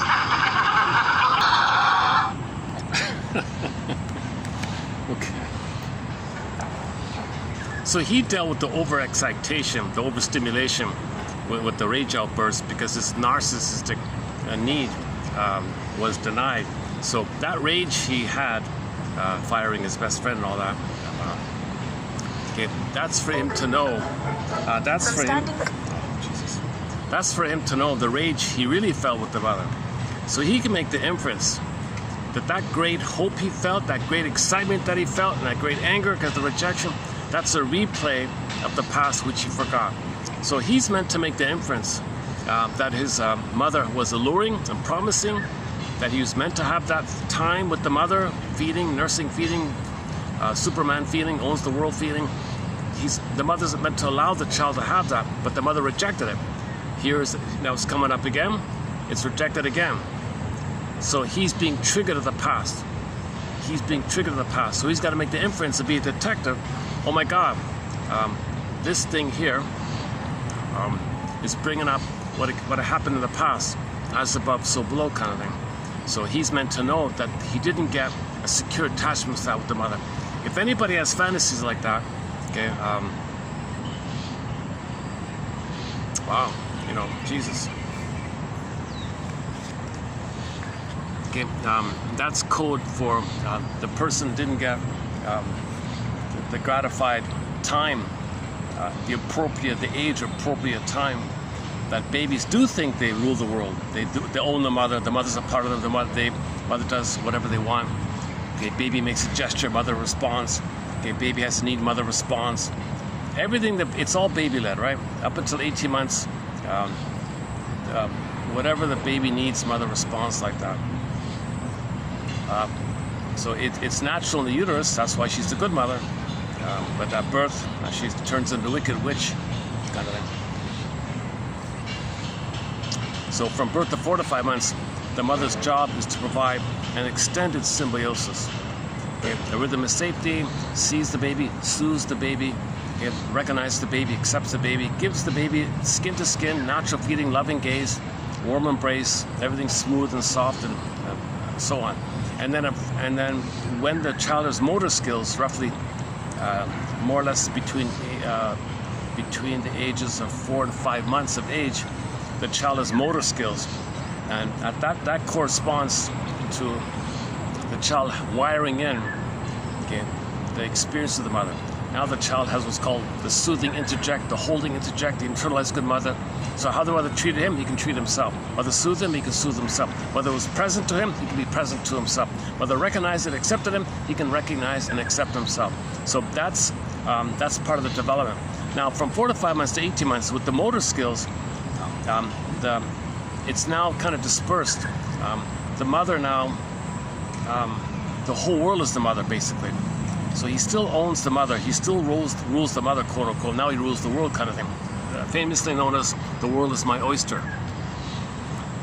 Okay, so, and then the role of the mother is to allow the child to indulge in that fantasy, and that's amazing. That's great. She might even like, oh, you're a little god. Okay. She allows the child this delusion, this hallucination. There's no harm done. You're not spoiling him. In fact, he needs to go through that phase to give him time for his ego to develop, to face the reality ego that he's not a god in his own little bubble. The world's not a toy for him or something. He doesn't own everything. Everything's a thing that he owns. Everything should serve him. Everything's there for him. And he feels entitled. He's center stage, always entitled. Everything's just there to serve him, take care of him. Called narcissism. Sound familiar? Narcissism? They feel entitled all the time. So the role of the mother is to just say, like to not rebuff the child. The child's going around, thinks he owns everything.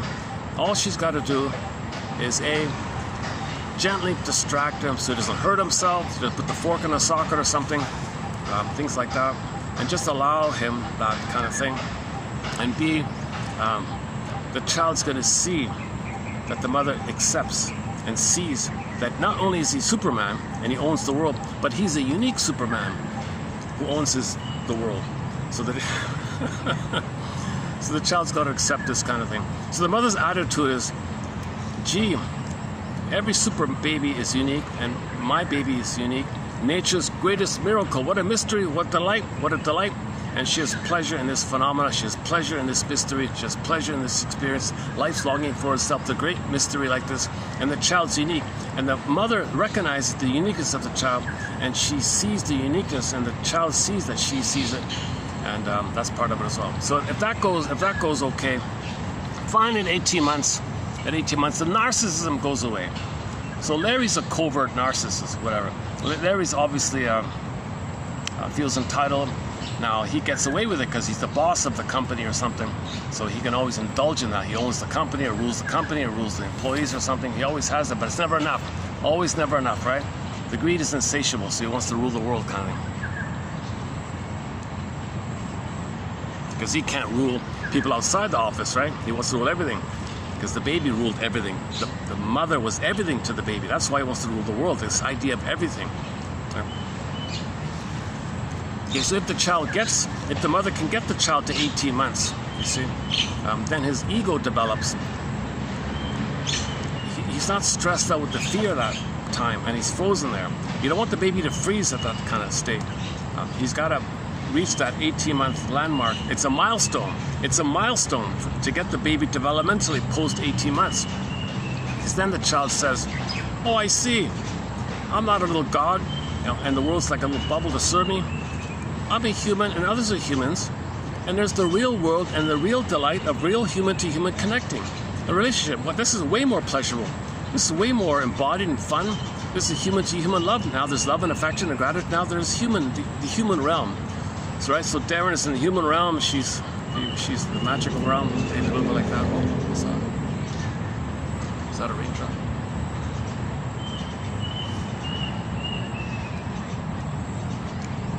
So the Bewitched show is all about trying to restrain her from using her magical. We could say the appeal of something like Bewitched is the viewer can indulge in the fantasy. Would it be nice I could snap my fingers, get what I want? So she's a symbol for the narcissism, that they make everything happen. They think something, poof, there it is. They want something, poof, there it is. Magic gesture, poof, there it is. She twinkles her nose, poof, there it is. She makes a little gesture, poof, there it is. If she has a thought, poof, there it is. The baby does that. The baby has that phenomenon. Okay, the baby's nursing, and he may be a little uncomfortable. Mother picks it up. She makes the adjustment. Oh, he made it happen. He made it happen. Shakes his rattle. Mother responds. He made it happen. Magic rattle, magic gesture, magic thoughts, magic gestures. So she's doing all these little magic thoughts and magic gestures and kind of things. So she's kind of like a fantasy that we didn't get those needs met. Mother rebuffed us too much. Mother rejected it. Mother didn't want us to develop and have needs. She was using the baby.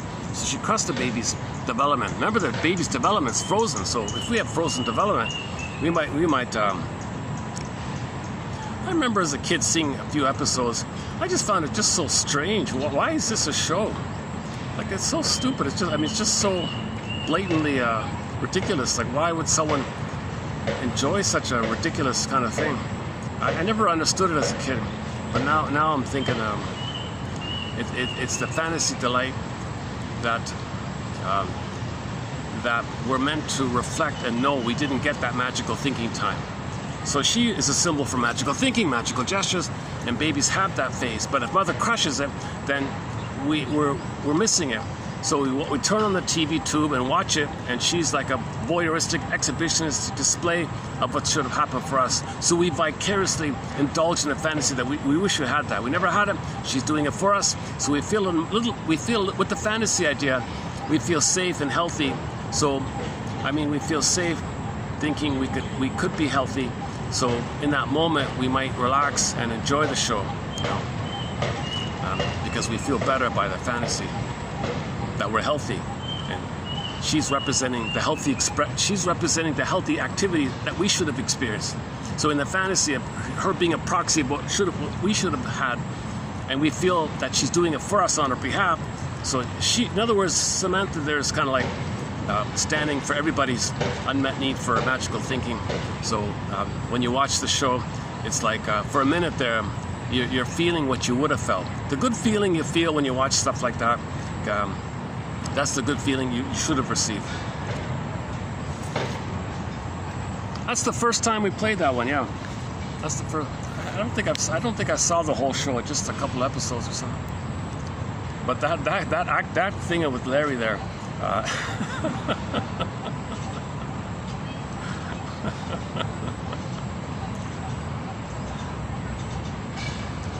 That the point was coming up in a quote was his.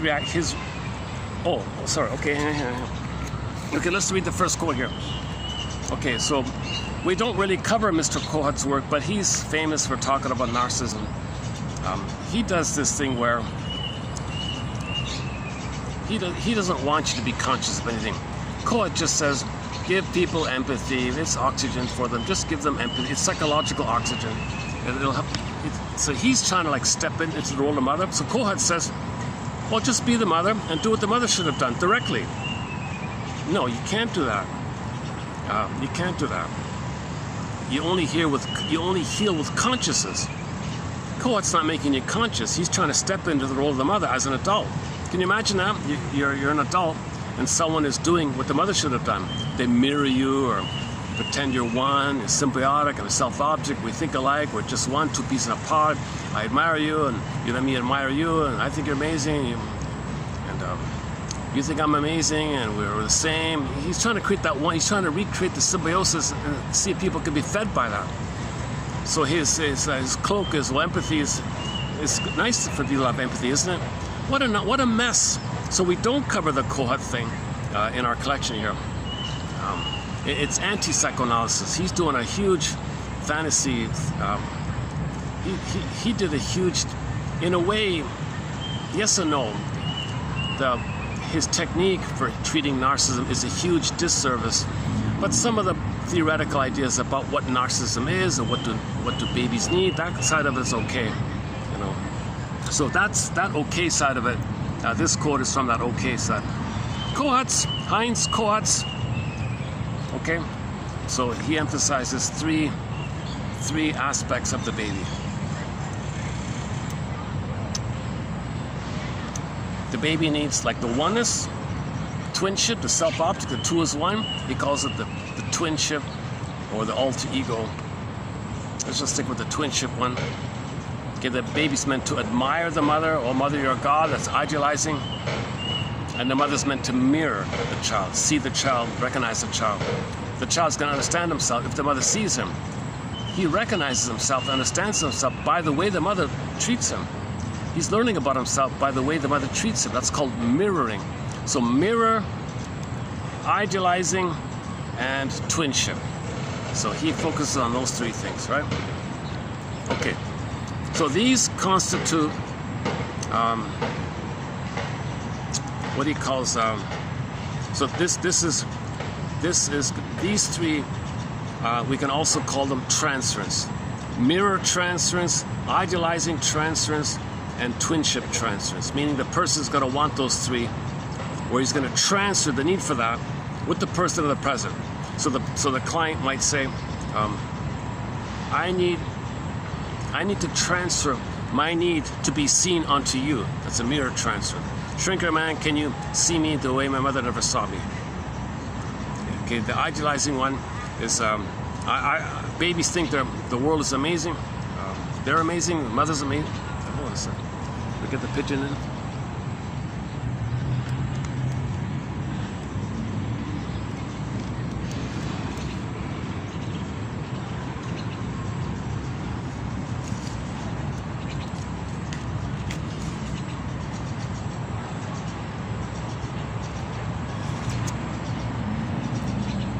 If I sound slightly unsure about it, because I am, I don't cover the Kohut thing. But anyway, let's go on here. If the therapist somehow failed to perfectly mirror the client's greatness. Oh yeah, right. So remember when the baby thinks he's Superman? The mother's supposed to say, you're Superman, you're great, baby, you're amazing, baby, you're awesome, baby, you're a super baby, you're a magic sorcerer, wow, I'm so awe and impressed of you, you're so impressive, you're so amazing. That's the idealizing one, right? So she mirrors the idealizing transference. So if the therapist, so in this nonsensical model where the therapist and present can do what the mother should have done directly, like a direct thing. What the hell? Okay, fine. If there's a magical time machine, and you go back to the nursery, and the therapist poofs into a good mother, and he poofs back into the baby, and then okay, fine. But there's no magical time machine. You gotta admit the circuits laid down, and identify the circuits, and mourn and see how the circuits were there, and then see if you can loosen those threads up and weave a new weave something new with the old stuff, or loosen it up and allow something new. But you can only do that with consciousness.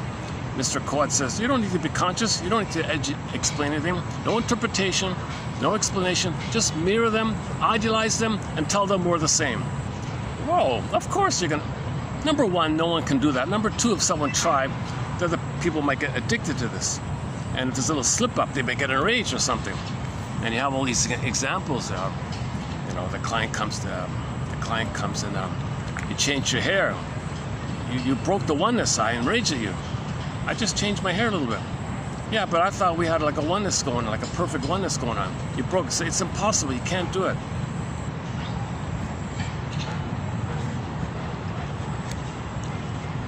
If the therapist somehow failed to perfectly mirror the client's greatness, or sought to dissuade the client from extolling the therapist's greatness,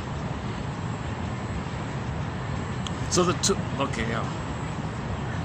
baby thinks he's a god, mother's a bigger god, so you want to recreate this kind of idealizing transference. And the mirroring trend. You mirror and idealize. You're a god, I see that you're a god. Okay, baby, you're a baby god. Really? You're gonna do that in the present? And he says that was the big thing in this, whatever it was, 70s, 80s, I forgot. Or sought to dissuade the client from extolling the therapist's greatness, or express the fact that the therapist did not share the client's identical values and experiences. The client's response was either shame or rage. So this nonsense is the therapist would say, oh, you like baseball? I like baseball. That's your favorite team? That's my favorite team. We're twin. We're one. We're the same. You like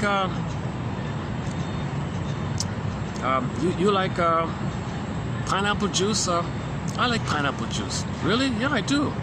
He's lying, maybe, but he wants to create this experience for the person that there's one, that they're twins and they're one. It means a symbiotic object.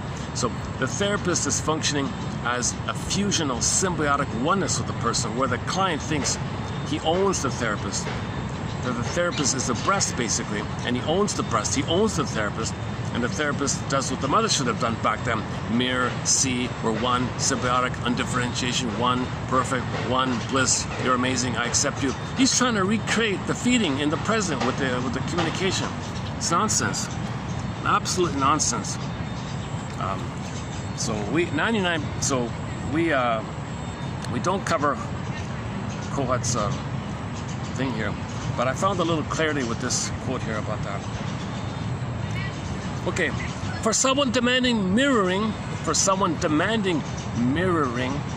caregiver seeks to be, for quite some time,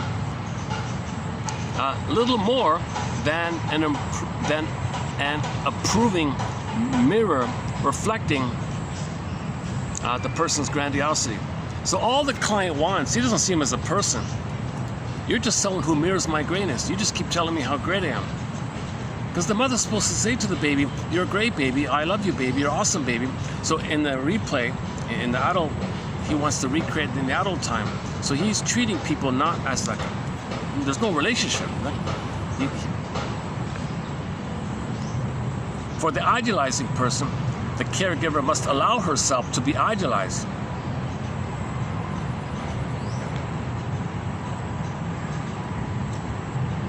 Okay, so he may transfer his idealization that he's a god or something onto the therapist. You're a god. So he's a god, she's a god. So he may have this exaggerated, over the top, ridiculous appraisal of others. Oh, you're amazing. Oh my God, you're so amazing. Go on and on with these extreme flattering kind of compliments or something. Idealizing. I can't believe it. I wish I were you, man. You're so amazing. Oh my, how'd you do all? Idealizing.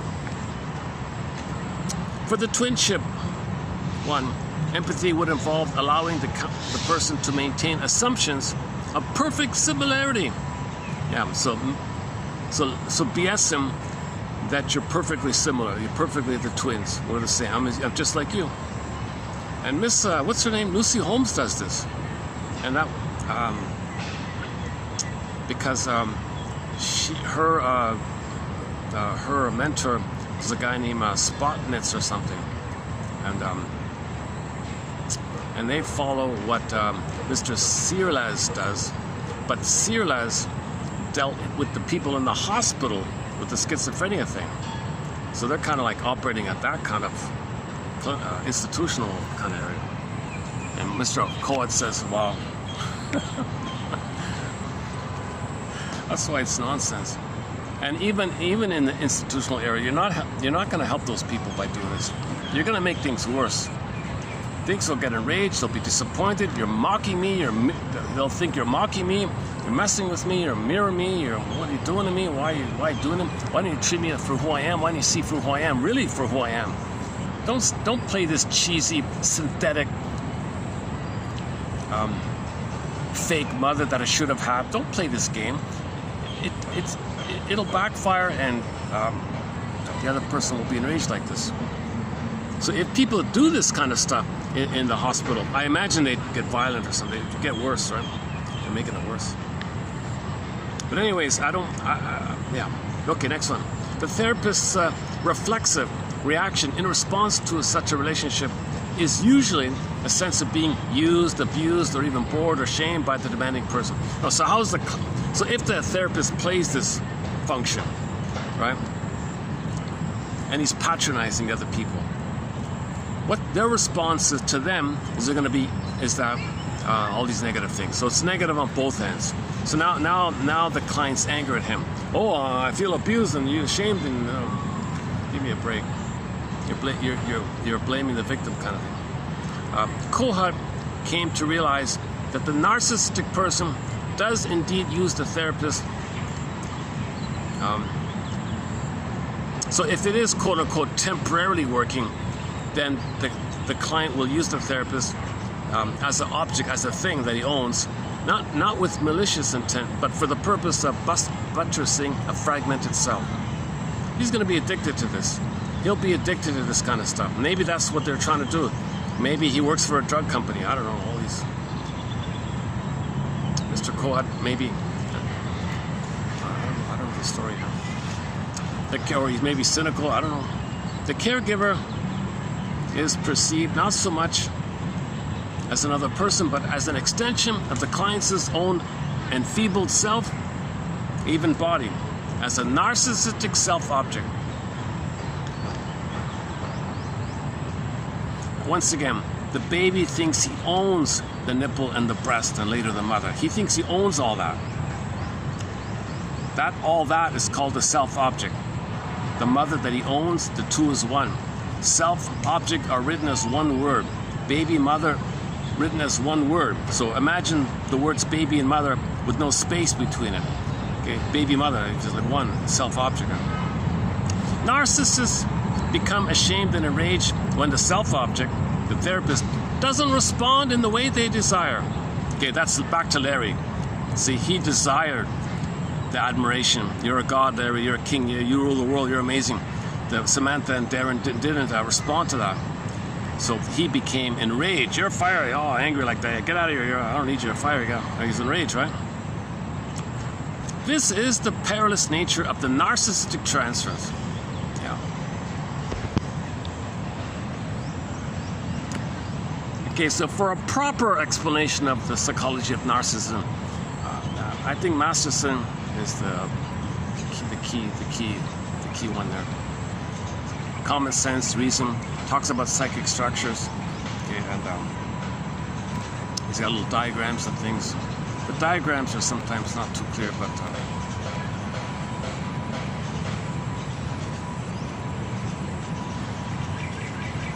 On the topic of narcissism, we also play the Carol Burnett clip from the Carol Burnett show called Visit from Dan. That's a good one. We discuss Kimberly Harding's book called You and the Narcissist. She's a biology. We did 6 videos just on that little mini self-help book called You and the Narcissist. Also, Alan Golem's 2 books, Trapped in the Mirror, like The Wicked Queen and Echo and Narcissus, and her very good sequel, the follow-up, a little-known follow-up book that she had to self-publish called Unloved Again. That follow-up book's excellent. We covered that a couple of months ago. Another book called It's Not You, It's Your Mother, and a few others.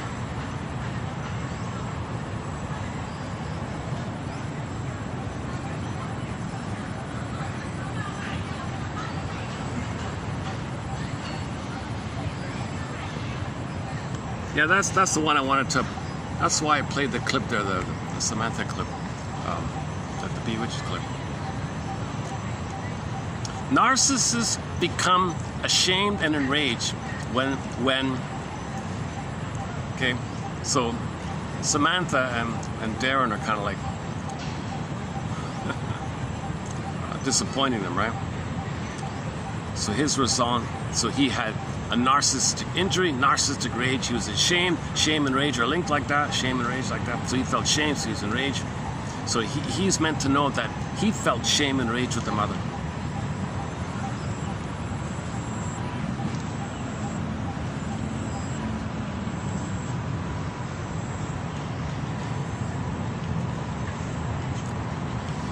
Play it again.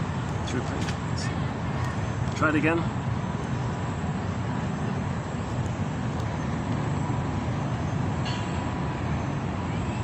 Oh, hang on.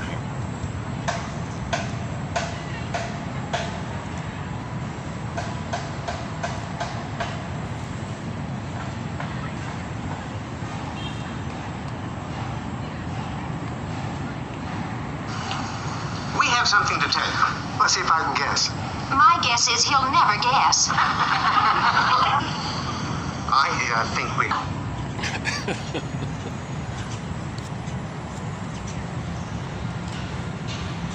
Well, just one more thing. Was that a tribute to Columbo? I'm not sure. Yeah, Columbo was on during that time, right? Columbo.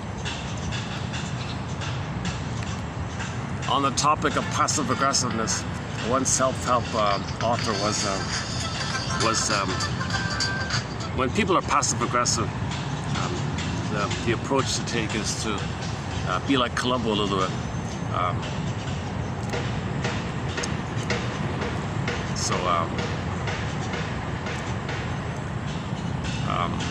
Kind of like catch him off guard a little bit, right? Like Columbo. So he's walking out the door. He's saying, "Please excuse me. I'm feeling a little angry myself. I need to try to understand and think about and reflect upon my anger. So I'll excuse myself. I'll see you later." And he's walking out the door. Doorknob moment. Oh, just one more thing. Perhaps a part of you is angry, and that's why you didn't follow through. You didn't like the request, and you're angry at me. Just one more thing, and it goes on. So passive-aggressive people don't. They express their anger by not cooperating. They overtly say they'll cooperate. Simultaneously, they covertly don't cooperate. They don't follow through, dawdling, procrastination, delaying, excuses, deliberate inefficiency, letting problems escalate on purpose, sins of omission, not giving as much as expected, let's say, or setting things up so problems are taking place, or breaking things in the process, or going over budget, or misplacing things, or forgetting things. They make other people angry. As a result, right? So, how do you communicate? Well, and you've got options. Well, people with passive aggressiveness are in a compulsion like that. That's the final pathway. But the receiver has options. We can think about it. We can make I statements. And the other one was do the Columbo thing. Oh, just one more thing. Perhaps a part of you is angry. Yeah, just one more thing. See you later. because they don't want to admit that they're angry, although they enjoy doing it. Because some children learn that the only way to get their anger out is by these hidden, sneaky things. They can't overtly express their anger. They can't make I statements, but the anger's got to come out some way, so it comes out by not cooperating mainly. Passive-aggressive people, it's more about what they don't do, right? Okay, we recently completed a set of videos on passive-aggressiveness. Very interesting topic, mainly by the book, The Angry Smile book, and before the Scott Wetzler book. How we doing? We're still recording? Still recording, okay. Let's see. Let's check the time. How's the battery? Let's check the battery. Battery's holding up, 408. So we've got a good hour and a half here. Oh, what a luck, eh? A little lucky, eh? No rain.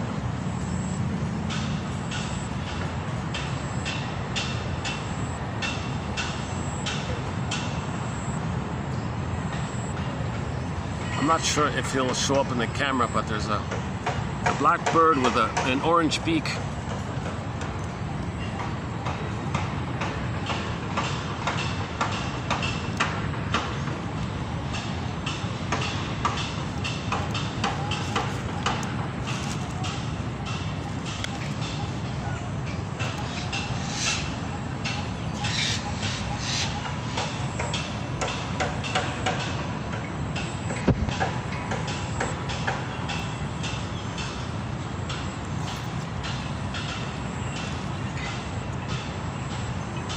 Okay,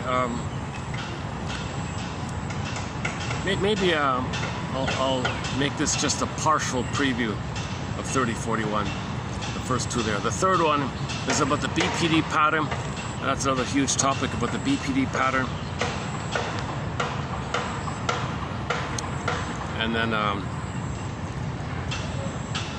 okay, signs that you're healing, the fourth one, and the fifth one as well, yeah, okay. Okay, let's save the rest of it for when we get there. So now let's go into today's batch here, 3033.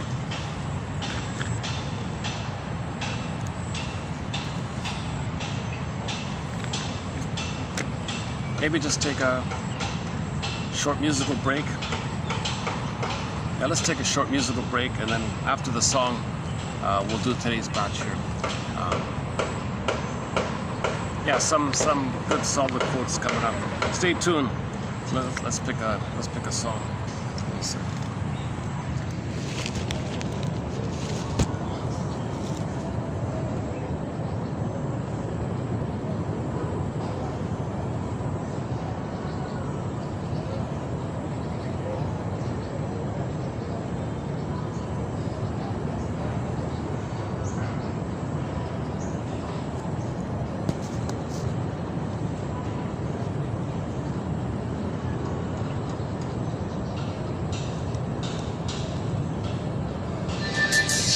Rocked his way through.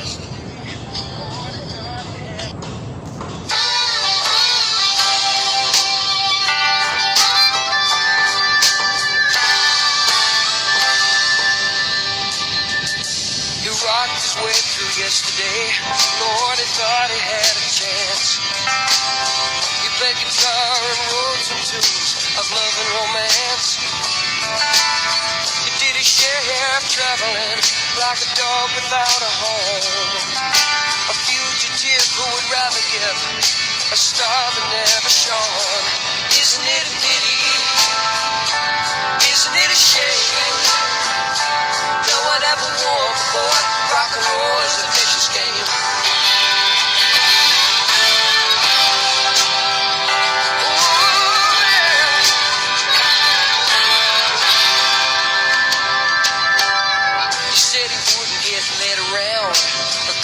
In the games, or end up in a gallery of faces with no name. And rock and roll was in his soul, and music was a friend. He recorded a song that made us sing along, and he was on the road again. Isn't it a pity? Isn't it a shame? No one ever warned the boy.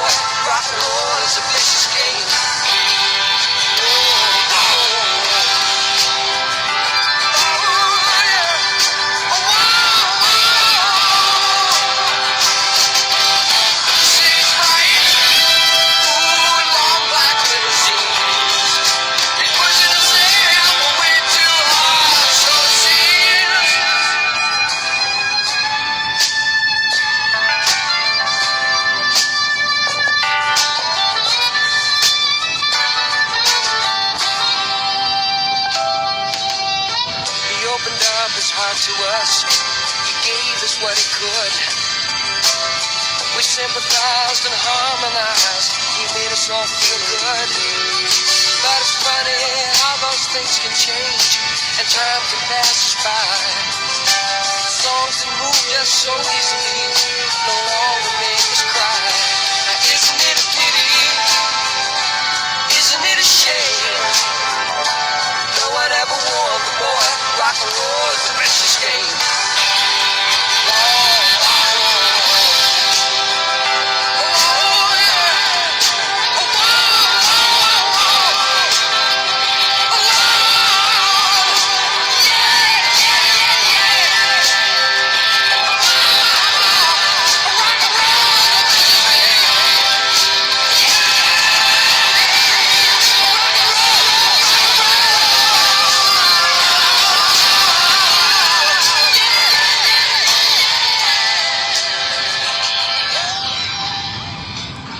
Miles Goodwin, yeah, just passed away a couple of years ago. We have 4 songs on our soundtrack by April Wine. Before the Dawn, Talk to Me, Won't Walk Down That Road No More, and Babes in Arms, the 4th one.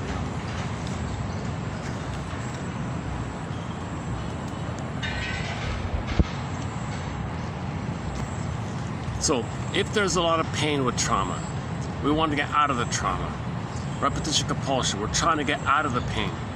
So the theory is we're going to reconstruct, reenact that interaction, hoping for a better past, a better outcome. The confusion being is that the amygdala doesn't know time. The event did take place. The wiring is there. So the need is still there, but the wiring is there. Inner conflict, a huge conflict. So all we can do is symbolically recreate it. You'll be disappointed because no symbols are not real. Symbols, just you use symbols as an association to the real thing. Okay, sweetness, cookies, mother, love, wine, spirit. Okay, material matter, money, whatever. You find some association of comfort and soothing and so on. It's a symbol of mother. It's not. It's going to disappoint.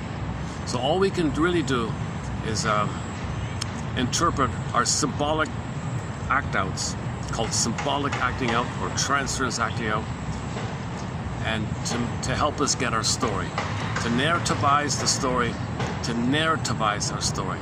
We want to narrativize our story. That's a key phrase, I think.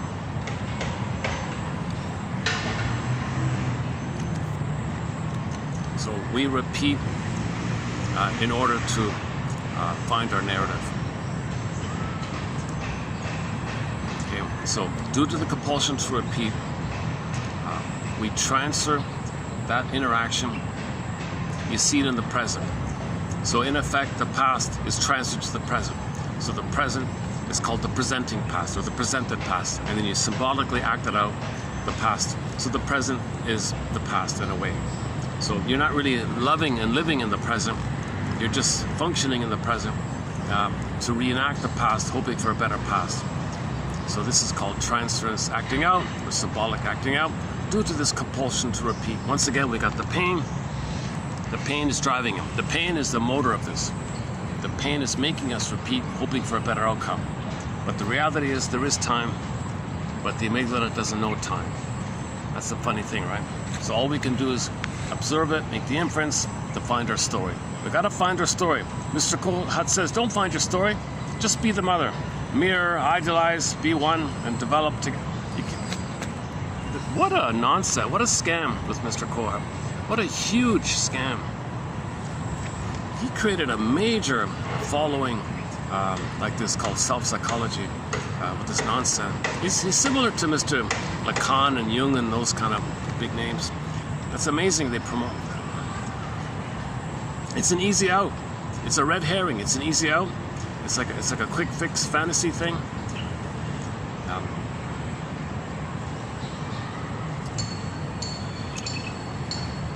So we need interpretations. We need what's called transference interpretations. Okay, complete interpretations, 3-point interpretations. Clarifications.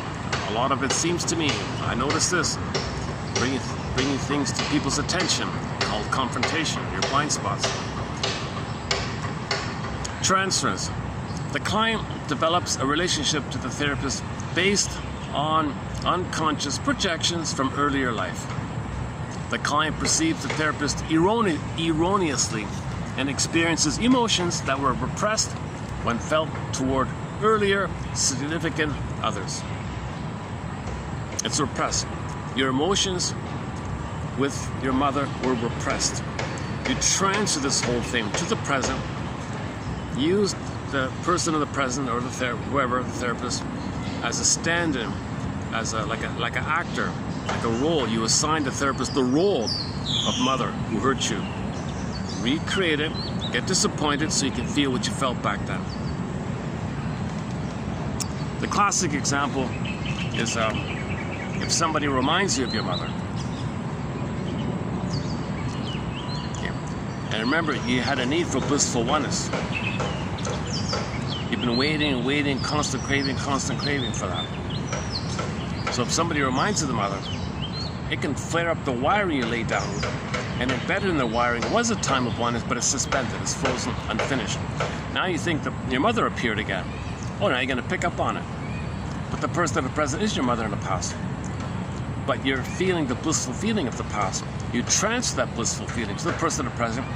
You think the person of the present is your mother in the past. So someone called it an emotional reincarnation of your mother. And you transfer the mother and the feeling and you to the present. You look at the person of the present. Just one look. That's all it takes. This is very quick, right? The triggering is very quick. Hence Cupid with the arrow. It's just a quick little thing. Okay, so that's called transference love. Cupid is not love. It's transference love. This infatuation, this puppy love, spellbound, just one look. This falling in love, instant falling in love. This mad, because you're being triggered up. The blissfulness that you felt. The blissfulness that you felt is repressed. It's not enough. You need more of it, right? I mean, so Claude says, oh, okay, I'll give you more of it. No, you can't. Yeah, so if the person in the present, if they have the same kind of psychology or resemblance in some way, somehow, if somebody in the present reminds you of the mother, it can trigger up the wiring that you did lay down with the mother. Now you're feeling back there with the mother, and you transfer all that emotionality to the person in the present, and you say the title of the play, I love you, you're perfect, please change. Or, Barry White, you're my first, you're my last, you're my everything. I've been waiting for you my whole life. You're the one, you're Mr. Right, you're Mr. Wrong, Mr. Miss Right, Mr. Right, Mr. Wrong. I'm Miss Right, Miss Wrong. Oh, for Pete's sake. You're Mrs. Right, or I'm Mr. Right. So you're waiting to resume development. And you'll only be attracted to someone who failed you. Your mother failed you. You'll only be excited if somebody is just like your mother who will fail you, so you'll be failed again so you can know that you were failed. That's why you're attracted to someone like your mother, so you can know that you were failed by the mother. All this is called transfers.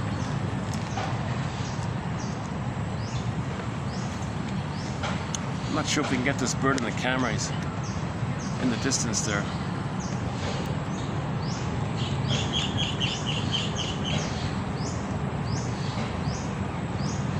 Plus, I don't want to get the background. Okay, that's okay. Next time. Get him in next time. Interesting. Got a bird. Yeah, it's not a pigeon. It's some other kind of bird. Okay.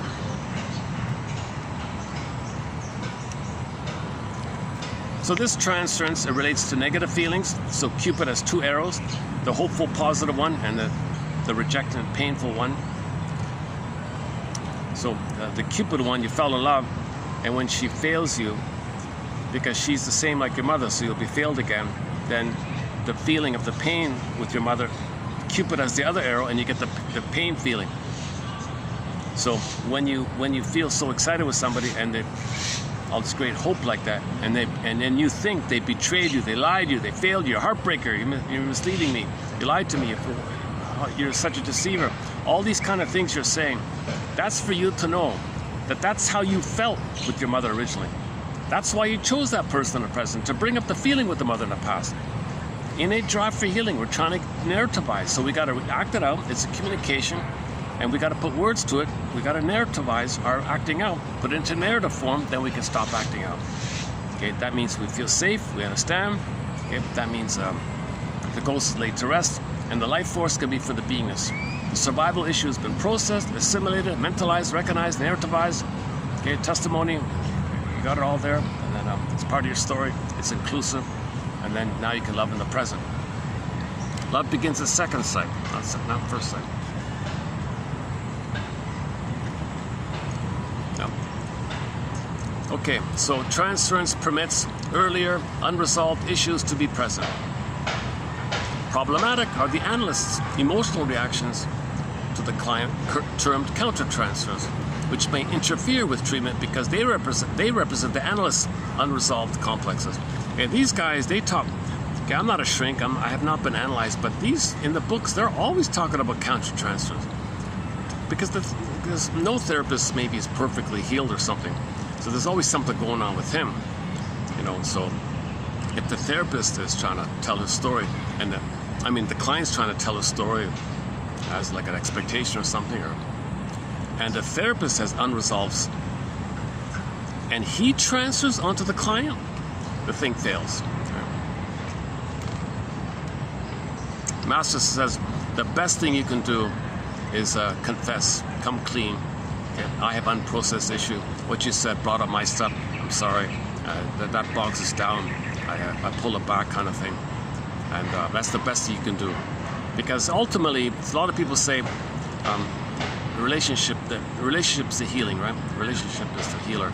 So you're promoting the relationship with your authenticity, with your honesty, like that. If you cover it up, you're lying. Your mother lied. Your therapist lies. So you got to come clean. If the therapist is triggered and acts out onto the client, he's got to come clean. Otherwise, the thing falls apart. Doesn't work.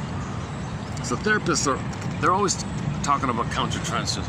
It's the same. They're doing the same thing. The client transfers unresolved trauma, unmourned losses, tries to recreate, and the therapist is going to do the same thing on the client. What a mess! What a madness! It's not going to work, right? That's the purpose of. That's the idea of the therapist. He's somebody who has done the analytic process. He faced Medusa. Okay? He faced the Minotaur. He's got his Pegasus and Cryosaur. He's got his feelings back. He processed and mourned the losses. He admitted his mother failed him, and he felt sad about it, and he mourned it. He got his story. He's complete. He's embodied. He's okay. So he's immune. He's immune to being sucked into some recreation of his past, because he dealt with the past.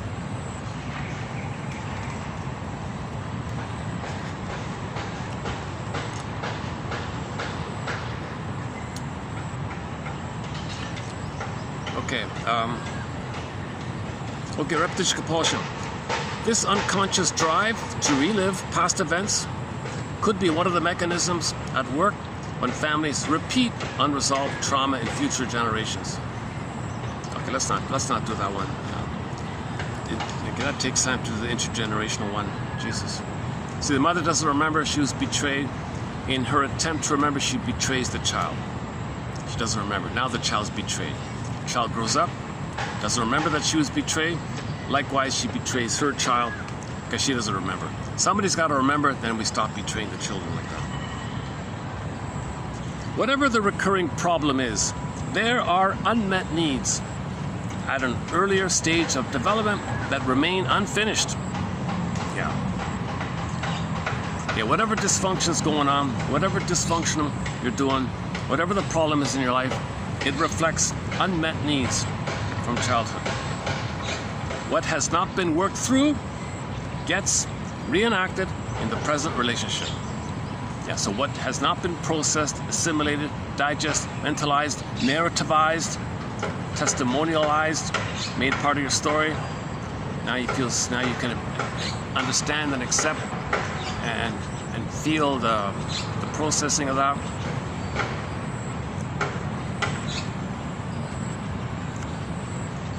Again, what has not been processed gets reenacted. You're reenacting in an attempt to fine memory. So you stage it. It's called action language. You're communicating with your behavior because you remember that in your body. So you act that on your body, that kind of thing. And then you got to put words to it. That's the idea. A man who gets divorced from a fill-in-the-blank woman may soon find another woman who will treat him the same way.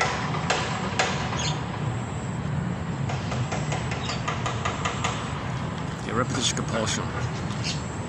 It's really quite explainable. It's really quite explainable.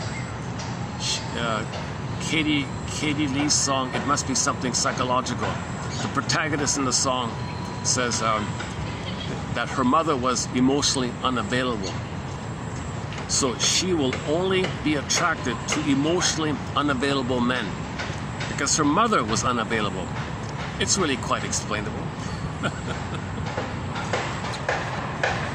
We have 4 songs by Katie Lee on our soundtrack.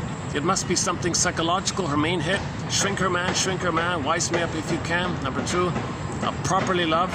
I've never been properly loved, that's my problem. I've never been properly loved. If I were properly loved, that's a good one. And then we include Repressed Hostility Blues on occasion.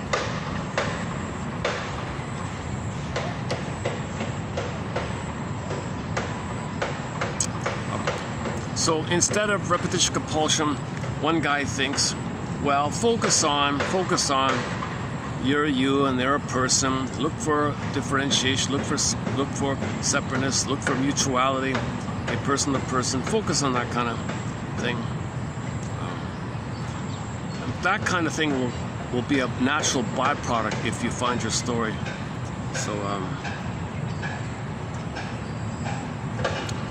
So he said the alternative. Well, at least try consciously to look for equality, openness, making I statements, mutuality, person to person. So like what the shrink did.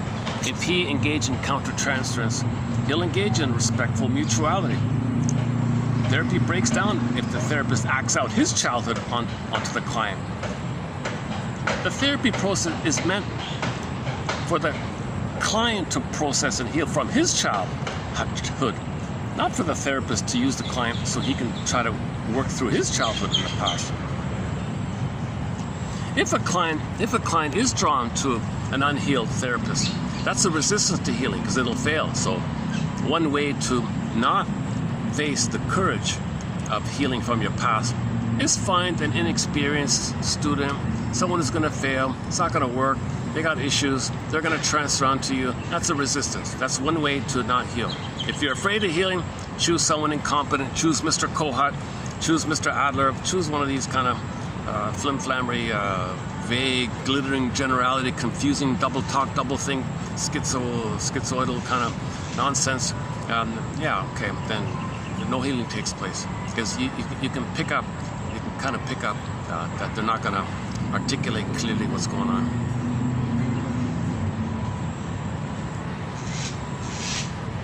That's why Burglar had a long lineup of people to see him, because he didn't waste time. He was very clear and specific with his interpretations. He confronted people's nonsense. All the rationalizations, he would point it out. You know. Recently, we did the quote by the Gold Digger, Edmund Burger. I did a 2-video preview of Edmund Burger's work from his book, The Money Book, 1951 book about the money, mainly about the gold digger and the miser. So those quotes are coming up in the future. Do it again. But I thought I did a pretty good preview. If you go to the shorts section, look up the Gold Digger. It's a 4-part shorts, so roughly 10 minutes all in.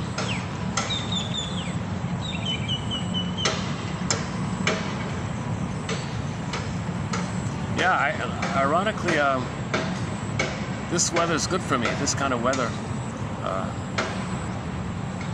in terms of temperature. I finally learned my lesson. I spent more time in the mall to cool off a bit before coming out. Sometimes I just arrive, I come here directly. So if I cool off first, why am I telling you this? Okay. Okay, that's not a major one. Okay, but Bowen. Okay, Bowen's big thing. Bowen's big thing is that there's a general tendency that if two people have too much tension, if they're both narcissistic, they have too much tension or something, they'll scapegoat. They'll find a third. That's the triangle idea. They'll scapegoat and dump on the third. So if the husband and wife are both narcissistic, a bully, Iago, BP, whatever, they can't communicate. There's too much tension between the two. So they'll have a kid and dump on the kid. He'll be the scapegoated kid. And then they calm down a little bit because they dump on the kid. Because the kid will play their shame self. They'll see their shame self onto the kid. So they'll make the kid shame. Their anger, well, the kid will be angry. The kid will express their anger. So he's really scapegoated like that. So that's the triangle idea. And you can see it in little things, like if two friends are narcissistic and they have a drink or something, the first thing they do is decide on who they're going to hate. Who are they going to agree will be their no good soul and their bad mother. So something about themselves, the scapegoat's no good. Something about others, their bad mother, oh, the scapegoat's no good and dangerous. That's a triangle. So if there's too much tension between two, they bring in a third, and that the third one is kind of like holding the first two together. So a lot of children are put in the scapegoat role.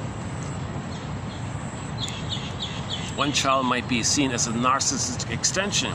So they might support one child, the quote-unquote the hero child, to be a star and be seen. Then the parents can feel seen and important. If the kid's important, seen, and a star, they can vicariously, voyeuristically delight in the center stages of the kid, and they feel important like that, the vicarious. So they might support one kid like that. It's not going to work. Not going to heal them.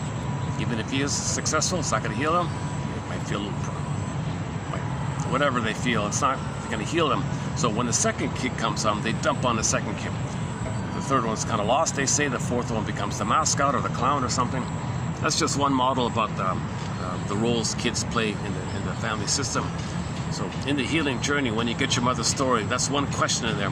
What role did your mother and father play in their respective families?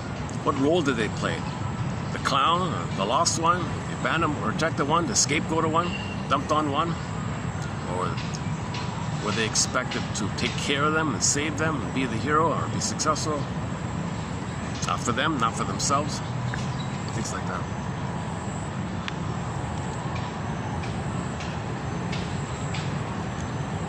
Oh yeah, here's a good one. Dante's hell is all about repetition compulsion, an endless replay of the sinner's song of myself. Purgatory, on the contrary, is dynamic, dedicated to change and transformation. Its end is the rebirth of a self that is free at last to be interested in other souls and other things.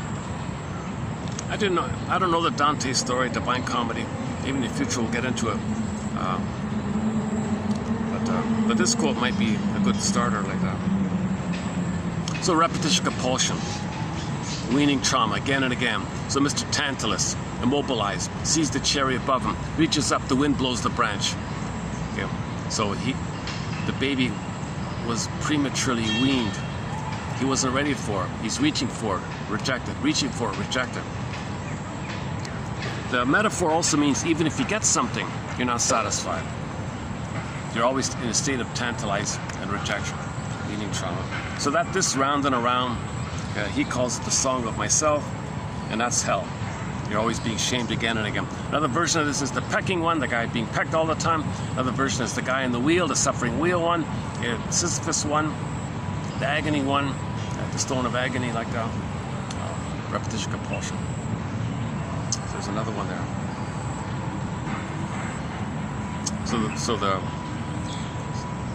So if you scrutinize yourself, now you're changing okay, so now you need to enter into a labyrinth. You gotta have a guide. Okay, you gotta face the someday complex, several parts in there. The guilt complex, a few parts in there. Okay, now the money complex, a couple of parts in there. You gotta face Baba Yaga's question, can you find both and thinking? Or do you still think it's a jungle? You can't pass. You only heal if you can find the humanness of your mother.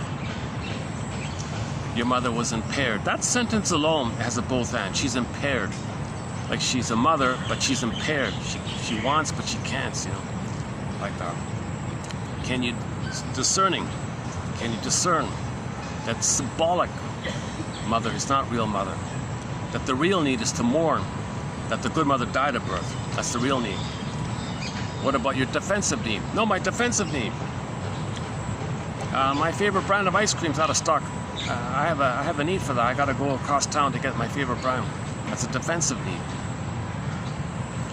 Ice cream is symbol of mother's sweetness and soothing. Can you discern between defensive needs or neurotic needs or symbolic needs versus the real need to mourn that you didn't get mother's sweetness? And there are many more little discerning things. That's what the sword of discernment, the sword of discrimination means. And you got to reflect, discern. Then Athena gives you Perseus with them. When you do that, the image is within you. There's like Perseus being given by Athena, the innate drive for healing, the forces of nature of healing him. There's a little Perseus within you, okay, and he's being given the shield that reflects and the sword of discernment. Because you need that when you're going to face the Medusa. You can't just directly go in with the mother complex and have no clue about it. If you have no clue that mother failed you, okay, the Minotaur gulps you up.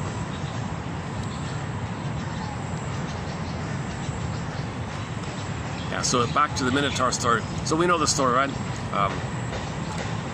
People who entered the labyrinth. Okay, in myths and fairy tales, if there's any kind of gobbling monster, that just means repression. You try to feel gobbled up. You personify the gobbling energy. That's your rage in your mother, and your mother rejected you. And there's an image like that. That's all it is. What are we doing here?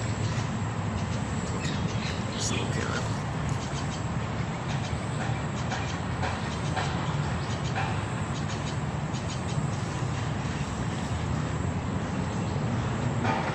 Okay, I get it. It's the heat. It's not that hot. It's not as hot as last time. I feel a little fresher, a little cooler. The heat makes a difference. Yeah, the heat really makes a difference.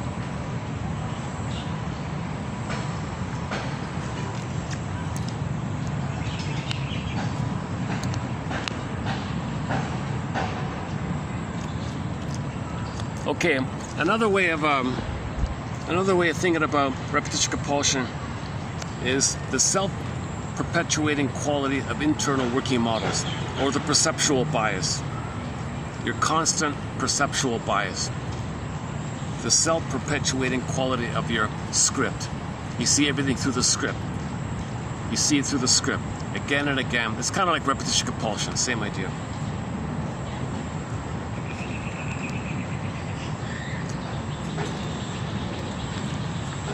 Okay, now this next one here, I don't really buy this, but I put this next one here as a question mark.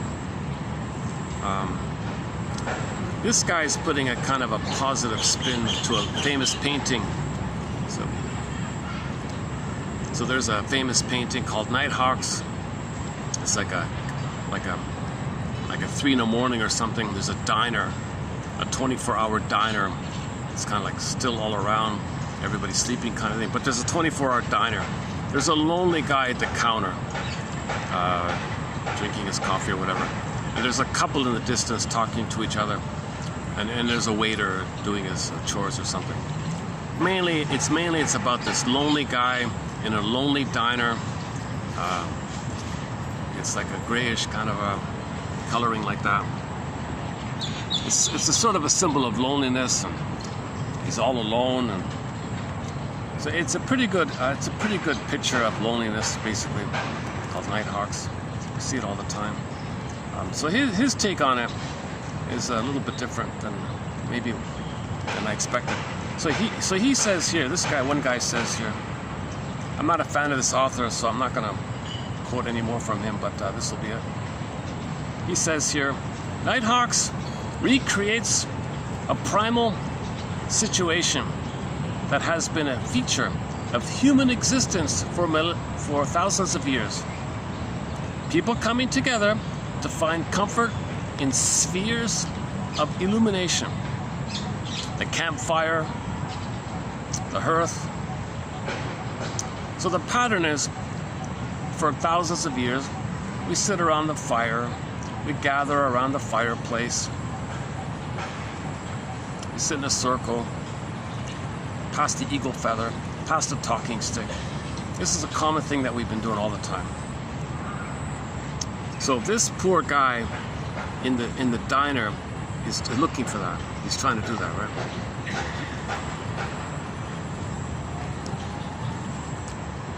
Okay, again, the painting Nighthawks recreates a primal situation that has been a feature of human existence for thousands of years. Men and women coming together to find comfort in spheres of illumination. Oh, so the diner's obviously lit. It's dark outside, but it's lit. Okay, that hold back the night in order to talk and tell stories. Stories about themselves, stories about others, stories that define who they are, who we are, and to make sense of the world. Now, we cannot hear the people in the painting, but we can be certain that they have been talking. Really? Really did. Well, look at the waiter. The waiter, his mouth is open. So the waiter is speaking. He's doing his chores, but we can see that he's speaking. Who is he talking to? Huh? So somebody's talking in the painting. The late hour, the nighttime, okay, 3 in the morning, will very probably encourage them to speak plainly, freely, and their unguarded trains of association.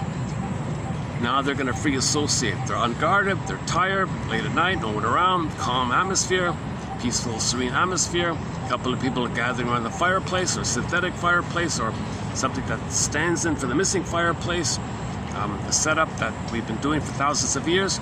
This might lead those people toward adventurous discoveries. Perhaps they will make connections between their past and present. Maybe they'll gain insights and see new ways of negotiating the future. Perhaps their self-disclosures will be accompanied by feelings of relief. So maybe that lonely guy will start weeping. Maybe that lonely waiter will start weeping.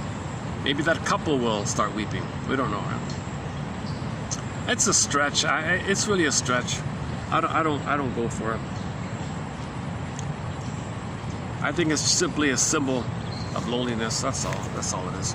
I don't think there's any true deep talking taking place between the couples minding their own business. Maybe the waiter's chatting with the lonely guy a little bit. I don't think there's going to be any kind of deep insights and grieving taking place. Or maybe it does happen, yeah. But you can see the echo of what we're supposed to be doing. We're supposed to be sitting in a circle, discovering ourselves. Indigenous people, every morning they sit in a circle and tell their dreams. They call it spiritual hygiene. Okay, they tell their dreams, and you get little insights. You find out your patterns. Something comes to consciousness. When you share your dreams, you might make more of the unconscious conscious, because the dream is from your unconscious, and when you talk about it, you're making it up into consciousness. So that painting, I guess we can borrow his idea that the painting is sort of some kind of cry. Maybe we can interpret the painting as a cry for humanity's need to sit in a circle, get the eagle feather, or a pigeon feather, or a peacock feather. Get something from nature. Get like a little thing you can pass around from nature. Call that a sacred object, a sacred talking instrument, something from nature, and nature supports you.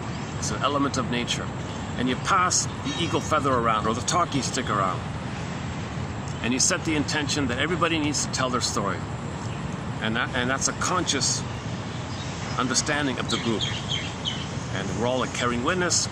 Indigenous people, when a person finishes speaking, the others say, "I heard you." They all say, "Aho." Aho. Aho there. No, not ahoy there. Aho. A-H-O, I think it is. Aho. It's a firm We accept what you said. We heard you, like that. Oh, okay, thank you. So he felt heard or something. Next, you pass the eagle feather. He does it like that. You do a couple of rounds. And talking circles have a process that if somebody is really triggered by something, they can be guided to share more. Free associate. Basically, you're just free associating. Grief is healed when it's witnessed by a caring other. So the guy at the diner, he's looking for a caring witness, let's say. Whether he knows it or not, whether he realizes it or not, the couple know. The couple's probably having an affair. Maybe he's a businessman with his mistress, or maybe it is a couple traveling or something. I don't know. We don't know about the couple,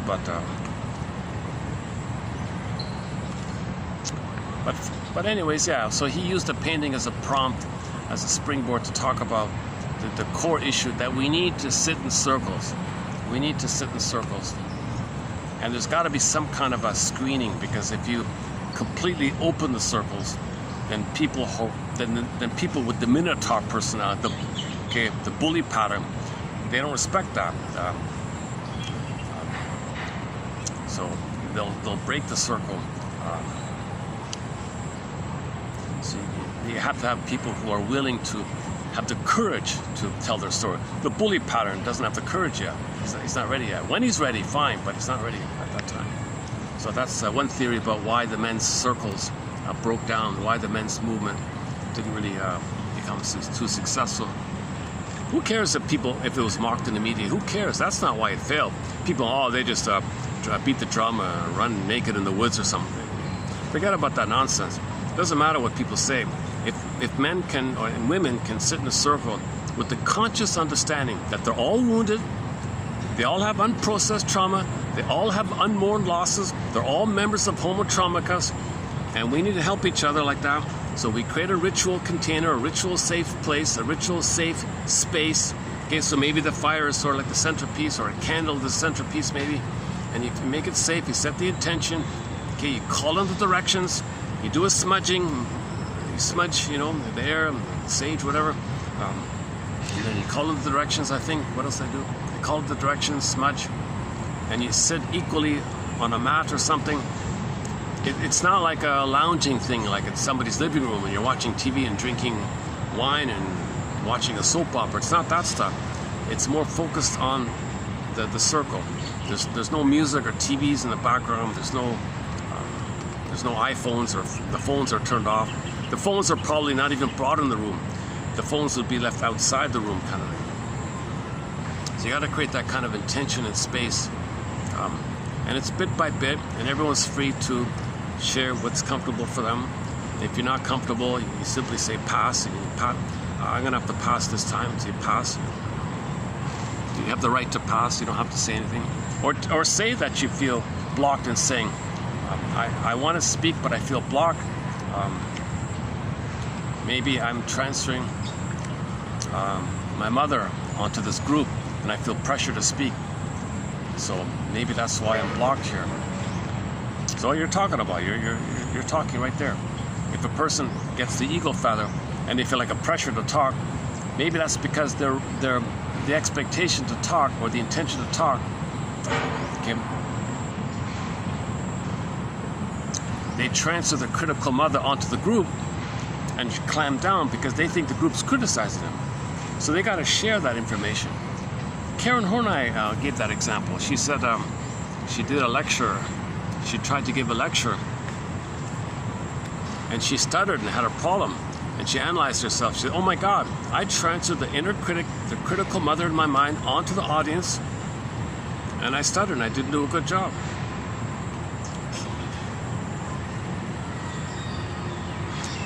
Commonly, fear of self-sabotaging and fear of happiness and success triggers the abandonment depression.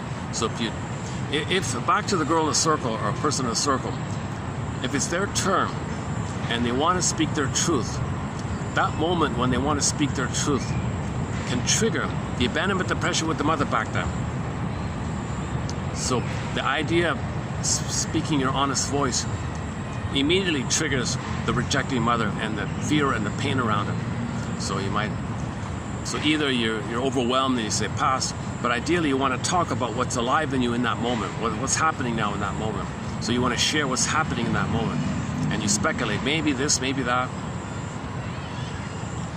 That's why you need some insights like this, that share the wisdom like that. So now she can say, you know, I read this quote from 1001 Windmills of the Mind, that maybe, that if it's my turn to speak, that maybe I'm triggered that my mother didn't want me to have a voice, and now I'm trying to have my voice.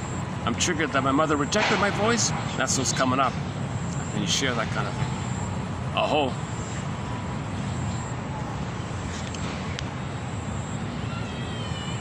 Dreams are attempts at restoring control of the stimuli produced.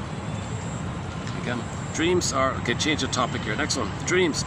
Dreams are attempts at restoring control of the stimuli by developing apprehension, the pretermission of which caused the traumatic neurosis. Okay, so you're trying to process, you recreate. The dream, okay, the dream, i.e., is the effort to reconstruct the bad situation in order that the failure to meet it may be recouped. Oh, you want to recoup and try again to process. So when you're dreaming at night, you're creating scenarios and you're plucking around from your past and piecing things together, because there's no time in that brain, so it can do that. It can draw on any place. It can transfer feelings onto characters. It can piece like a puzzle thing. It can piece something for you and recreate and reconstruct something you didn't face, you didn't process, you didn't feel, and it comes up to you. Dreams are trying to bring this information up to you. Dreams are letters, soul letters. In these dreams, there is no obscured intent to evade, but only an attempt to meet the situation. So dreams are letters from your souls. Okay, so when you wake up in the morning, okay, and you remember something, that's something you remember. Imagine it like a letter from your soul to you. And on the envelope it says, it's like this in your soul today. So you look at the dream, the contents, your notes that you made. It's like this in my soul today. Okay, so now it's coming to your attention, your pattern, what you're trying to face. A good example for me personally is that topic on passive aggressiveness. We discussed it for 10 videos, passive aggressiveness. Is that right? 10, 12, something like that. And it was a very interesting topic. And I found myself having a dream myself about somebody in my life from decades ago who was very passive aggressive. I never thought of them at all in these decades. And suddenly they appeared in my dream. I thought, oh my God, those quotes reminded me of that fellow back then. And I didn't realize that person in my 20s or something was a very passive-aggressive person. I didn't realize it. I must have felt angry. I didn't know it. Now the knowledge of it brought the whole thing up. So I had a dream where this thing came up. I was kind of feeling angry at this thing. So things come up. Things you buried are trying to come up. Trying to come up for your knowledge. So to your knowledge, that's the letter. That's the conscious. Make the unconscious conscious, huh? Sometimes it shows you your defensive needs. So if you have a defensive need to feel better, you might have a defensive dream. That's so-called wish fulfillment. You fulfill your defensive wishes in your dream and you feel a little better like that. You're not healed. The healing is when you're conscious of the pattern, you're conscious of the script, you're conscious of the inner conflict, you're conscious of your defense mechanism, you're conscious of what feelings you couldn't feel that you're now trying to feel. That's the healing area, to make the unconscious conscious. Dreams express what is repressed in waking life. Yeah, so in your day, you repressed, you sleep, it might come up kind of thing.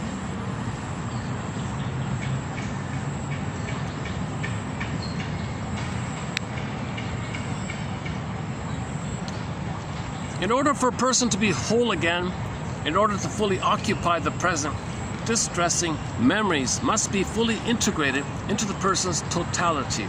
They must become part of the affected individual's story. Otherwise, the past will keep on interposing itself between you and your life and your experience. Again, that's not a bad one, yeah. In order for one to be healed. In order to find yourself, to be embodied, to occupy the present, live in the present, distressing memories must be fully integrated into your into your awareness, let's say. They must become part of the affected person's quote-unquote story, narrativized, mentalized. Otherwise, the past will keep on interposing itself. It's like interposing itself, right? Repetition compulsion. You're going to transfer the past to the present. You're trying to live in the present? No, the past interposes itself. You can't live in the present. The present has been filled in by the past zooming in, interposing itself, interjecting itself between you and your current experience.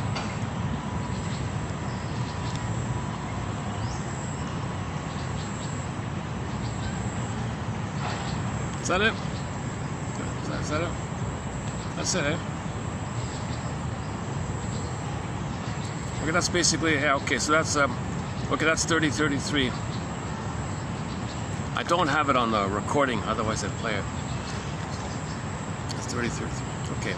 So, your mission, should you choose to accept it, okay, let's take up the theme song, is to read these, let's see, 1, 2, 3, 4, 5, 6, 7, is to read these 7 quotes below and see if there's something that piques your interest.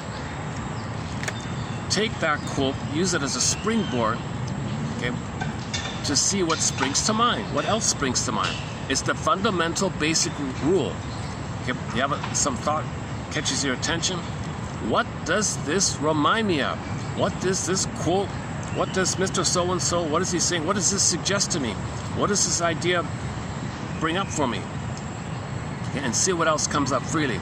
If a feeling comes, welcome the feeling. Hello, feeling, welcome. Make room, allow, mindfulness, stay with it, welcome, make space for it, allow it, allow it. Okay, welcome the feeling, make room for the feeling. And if you do notice some kind of blocking, well, just notice that, at least. Again, your mission. Should you choose to accept it, submit it for your approval. Submit it for your consideration is to read these 7 quotes below and see if there's something that springs to mind. Use it as a springboard.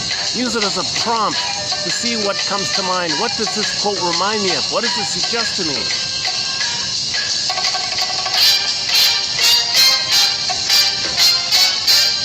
And just keep freely adding new associations. This reminds me of this, and that reminds me of that, and that reminds me of this. And be honest about it.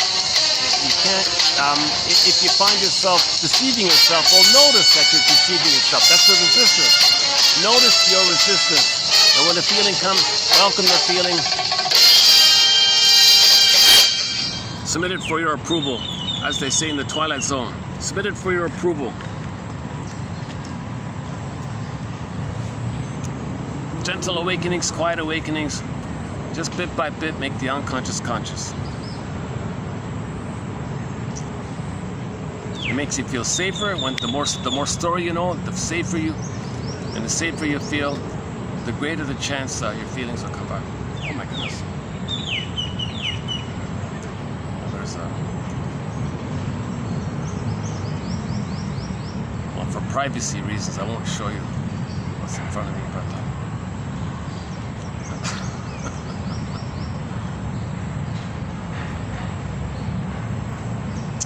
let's wait a minute. Actually, what I can do is I do have queued up. We did the read aloud thing on the iPhone for 3041.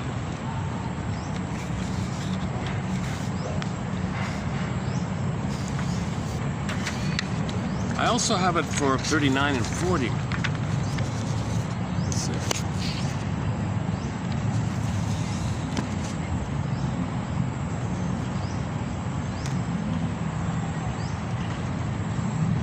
Okay, these are all from Edmund Burglar. Let me do a read aloud. Let's see how it sounds. Let's do a preview of 3039. I won't discuss it, but I just want to hear it on the read aloud. Let's see how it works. Mostly from, is it all Burglar? No. Most of it's from Burglar. Hang on. Yeah, it's all Burglar, right?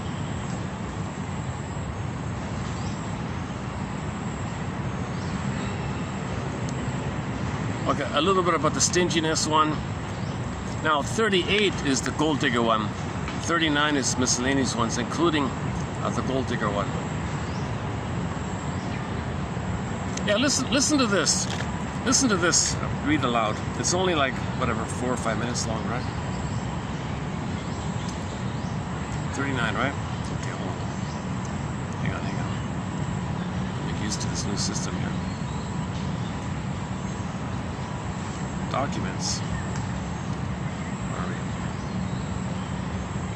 Now here we go, 39.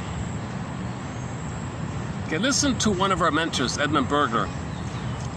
24 books, 300 articles he wrote mainly in the 40s and the 50s. Incredible contribution. He's a soul doctor. He wrote directly into English. Okay, he uses a lot of literature, sometimes little jokes here and there, a lot of metaphors. Man, oh man. By the way, one unique thing here is that, as far as I can tell, this channel is the only place where you'll find his greatest hits. The greatest hits of Edmund Burglar's little ideas and quotes are here in this channel. And we're adding a couple more here, 3039.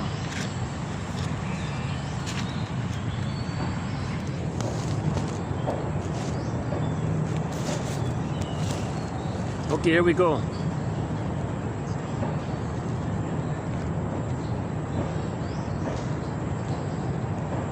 The idea that she was producing neurotic repetition in the transference seemed silly to her.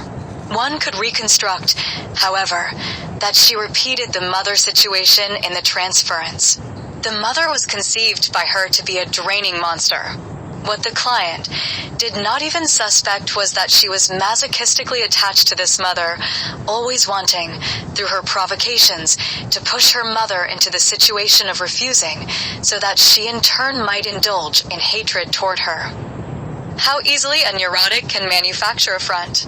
These neurotics transfer their unconscious feelings toward the original alleged malefactor of their nursery to the people who surround them in their adult life. The neurotic uses transference constantly and exclusively. It constitutes his one and only emotional tie.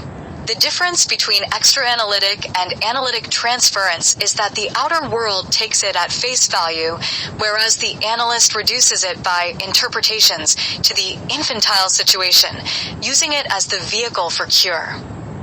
Neurotic men who cannot bear the thought of supporting wives are the victims of an early infantile conflict. Instead of identifying themselves unconsciously with the giving mother, they become masochistically attached to their fantasied maternal refusal. To counteract the reproach of their inner conscience, which objects to stabilization on the rejection level, they promote a violent and pseudo-aggressive defense mechanism, the one purpose of which is refusal. Later, when they are older, that defensive refusal leads to refusal in monetary matters. These neurotics are far less smart in a realistic fashion than they think they are. They pay for the inner defense with the inability to enjoy tender and sensual emotions. A bad business deal. For in due time, even their purely mechanical, lustless potency fails them.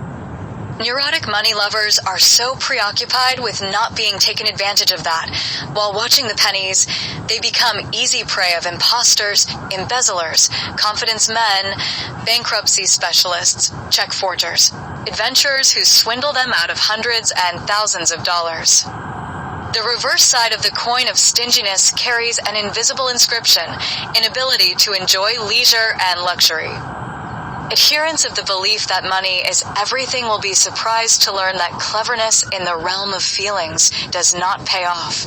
The question of whether to marry for love or money does not arise in the case of gold diggers and playboys, simply because they are incapable of normal feelings of love. People who marry against, rather than for, are neurotics who misuse external obstacles for their masochistic purposes, camouflaging the same with the convenient blind of rationalization.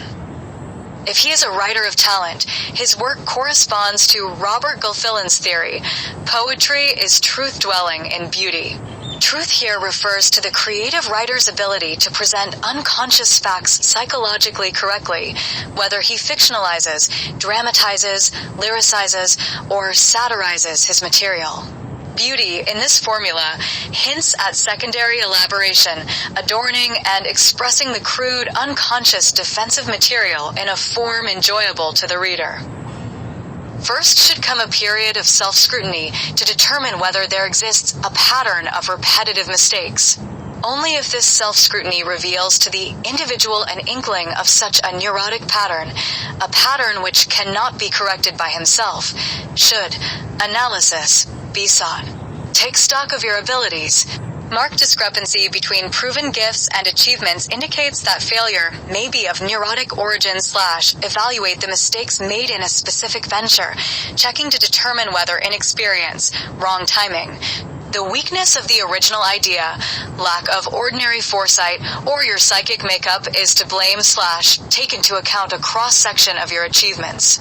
If there is a predominance of failure on decisive points, the situation is suspicious / don't overlook the usual success-failure ratio. One successful idea out of 10 is the average / look for repetitiveness. If you always quarrel with your partner, always get in trouble with your customers, always use wrong timing, and keep coming up against the same stumbling block, neurosis is indicated / watch for the habit of making excuses for your failures, such as blaming the meanness of others. On the other hand, unawareness of the possibility of encountering such meanness can only be accounted for by neurotic pseudo-naivete / scrutinize the standard excuse, how was I to know?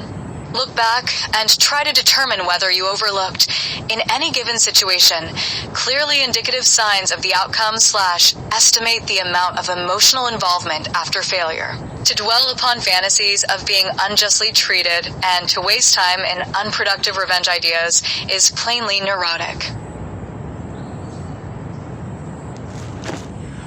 That last part was just sort of like a checklist for someone to decide whether or not they need therapy, if they're neurotic or not. Okay, I did do a full preview of those quotes already, so I won't do it here again. I just wanted to hear it on the audio like that. I checked the video, the one done in the rain, about two or three videos ago. That was done there. And then 40. Should we do 40 as well? This is something totally new, just using the read aloud function. Just to kind of...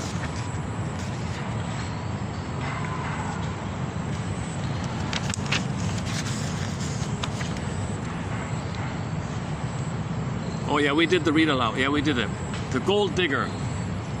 What flower would you associate? Just a little joke here. What flower might one associate with the gold digger? How about the moneysuckle? So gold diggers cannot. It's not a question. Like just as just said. There's no real choice. Should I marry for love or money? No, these kind of neurotics don't have that choice. They don't have that option. They can't. They're incapable of love. You need a beingness to love. They don't have that beingness. They're in greed mode, entitlement mode, gobble gobble. Like they create excuses like that. Yeah, back to that show, Celebrity Playhouse episode, The Fleeting Years. The young daughter says to the older mother,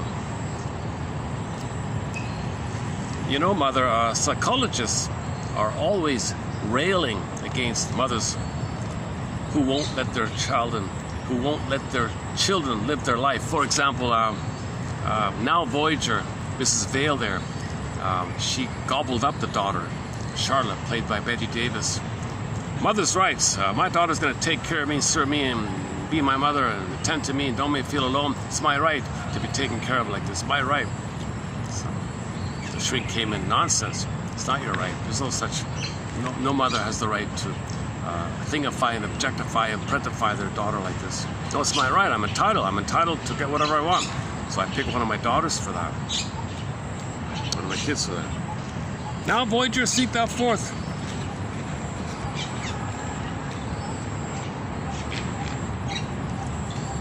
Okay, back to this one here. Mother, our relationship is one of life's little switcheroos. I've been more mother to you than daughter. Just the phrasing of that sentence, eh? I've been more mother to you than daughter.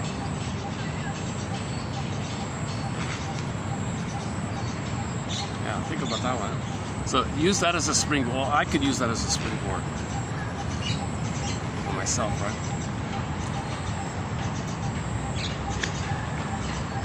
Yeah, maybe we can add that to our self-help thread.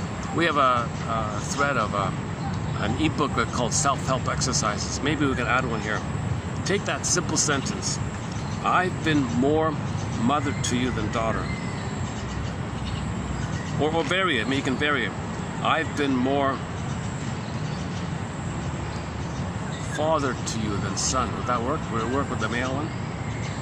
I've been more mother to you than son to you. Or you could try that. If it's for the boy, I've been more mother to you than son. I've taken care of you like you're a child, and I've taken care of you. And I was never like a son. You never, I had no mother. You were a wicked, evil queen. And I had to always attend to you. You were hungry and voracious. Oh, there's that orange beet one.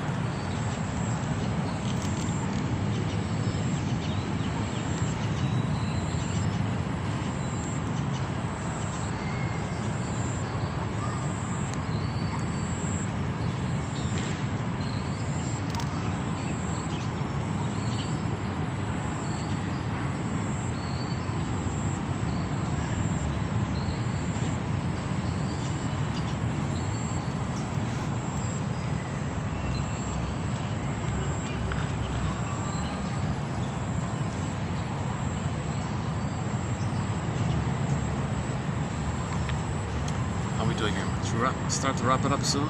Let's see. 5:15. I got 44% on the battery. Look at that, eh? Wow. So I could possibly get almost 5 hours on the battery. Sometimes my battery will only give me 3.5. I think today I could get 5.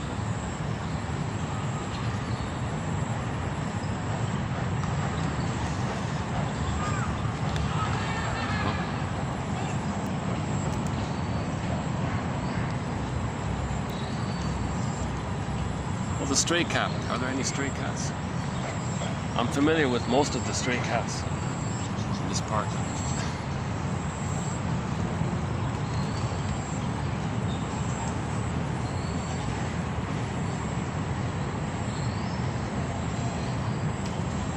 I told my first cat story in the last video. My first time for everything. My first time for everything. The song by the classic rock band Coney Hatch. We have 4 songs on our soundtrack by that band. First Time for Everything, The Girl from Last Night's Dream, It's About a Girl, the new one, the latest one from 2 years ago, 2023, their latest single, and a fun song called Monkey Bars. First Time for Everything, yeah, so with the phone I'm holding, I forgot to put it in the cupboard. I just left it on the counter. And my cat has this habit of swatting things all the time. So sure enough, he swatted my phone right across the... my phone went flying across. Just a plunk landed on the floor. That's fine, the phone's fine. I've dropped this phone so many times.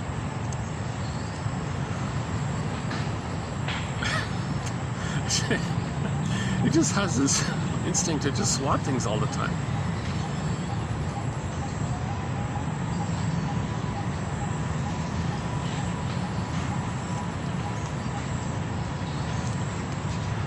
Okay, it's a little mellow right now, yeah.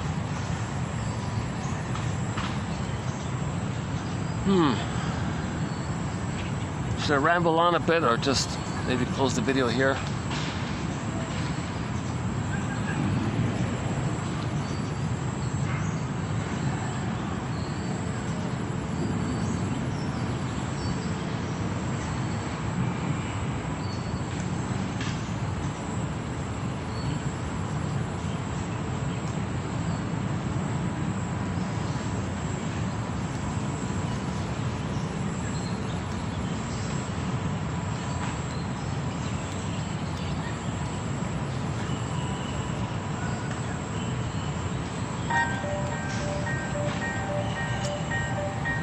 Oh, okay, after all. Okay, why don't we close up with this song here by the band Delirium. Delirium. This is the acoustic version of their song After All. Yeah, okay. So let's just wrap it up here. I'll play the song. When this song ends, I'll just close the video and we'll see you in the next, oh, should we do a preview? Hang on, what's coming up? Today was 33. What's coming up in 34? Hold on a second. In the next video.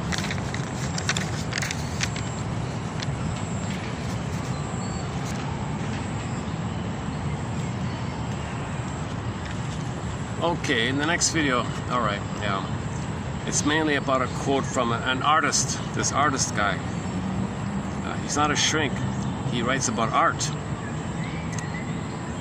But since many artists have trauma, he talks a little bit about trauma. And I thought what he wrote was pretty good.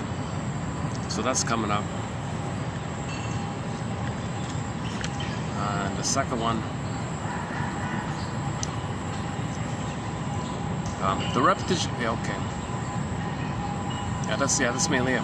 So in 34, we'll be doing this main one here by Mr. Wojcik about, oh yeah, the outsider art. He talks about this thing called outsider art.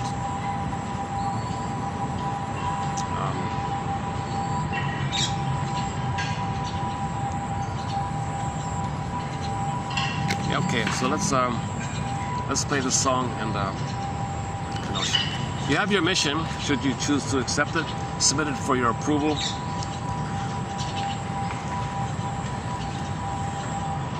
Okay, when this song ends, I'll close the video. So thanks very much. We'll see you in the art video next time. For the love of narrative medicine. And for the love of this attempt to build a thread to guide us in the labyrinth. I'll see you in the next video. After All by Delirium. She knows the voices in her mind.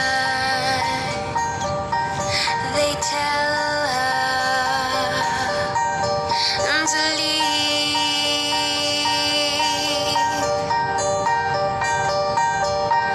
She's tired, smiling madly,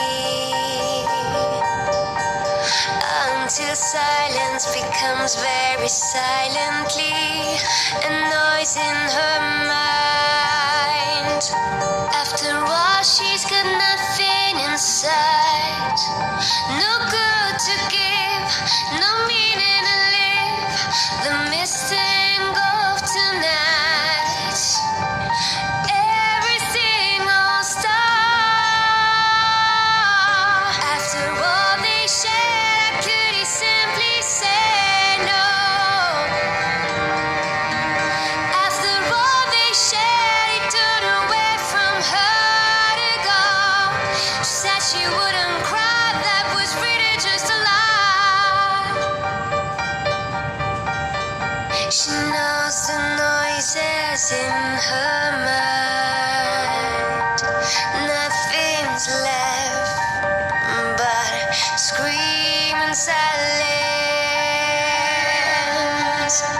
After all, she feels numbness inside. The feeling's gone, she's upside down. The pictures behind her closed eyes. This time you went too far. After all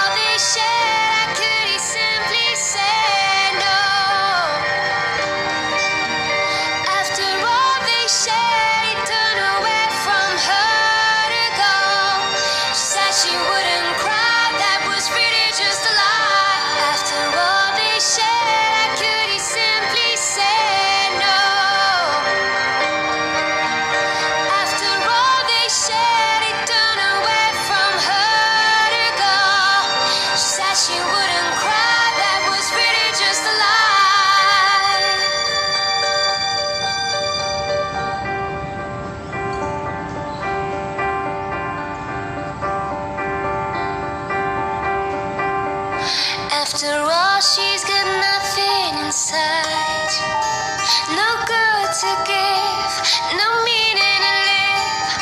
The mystery.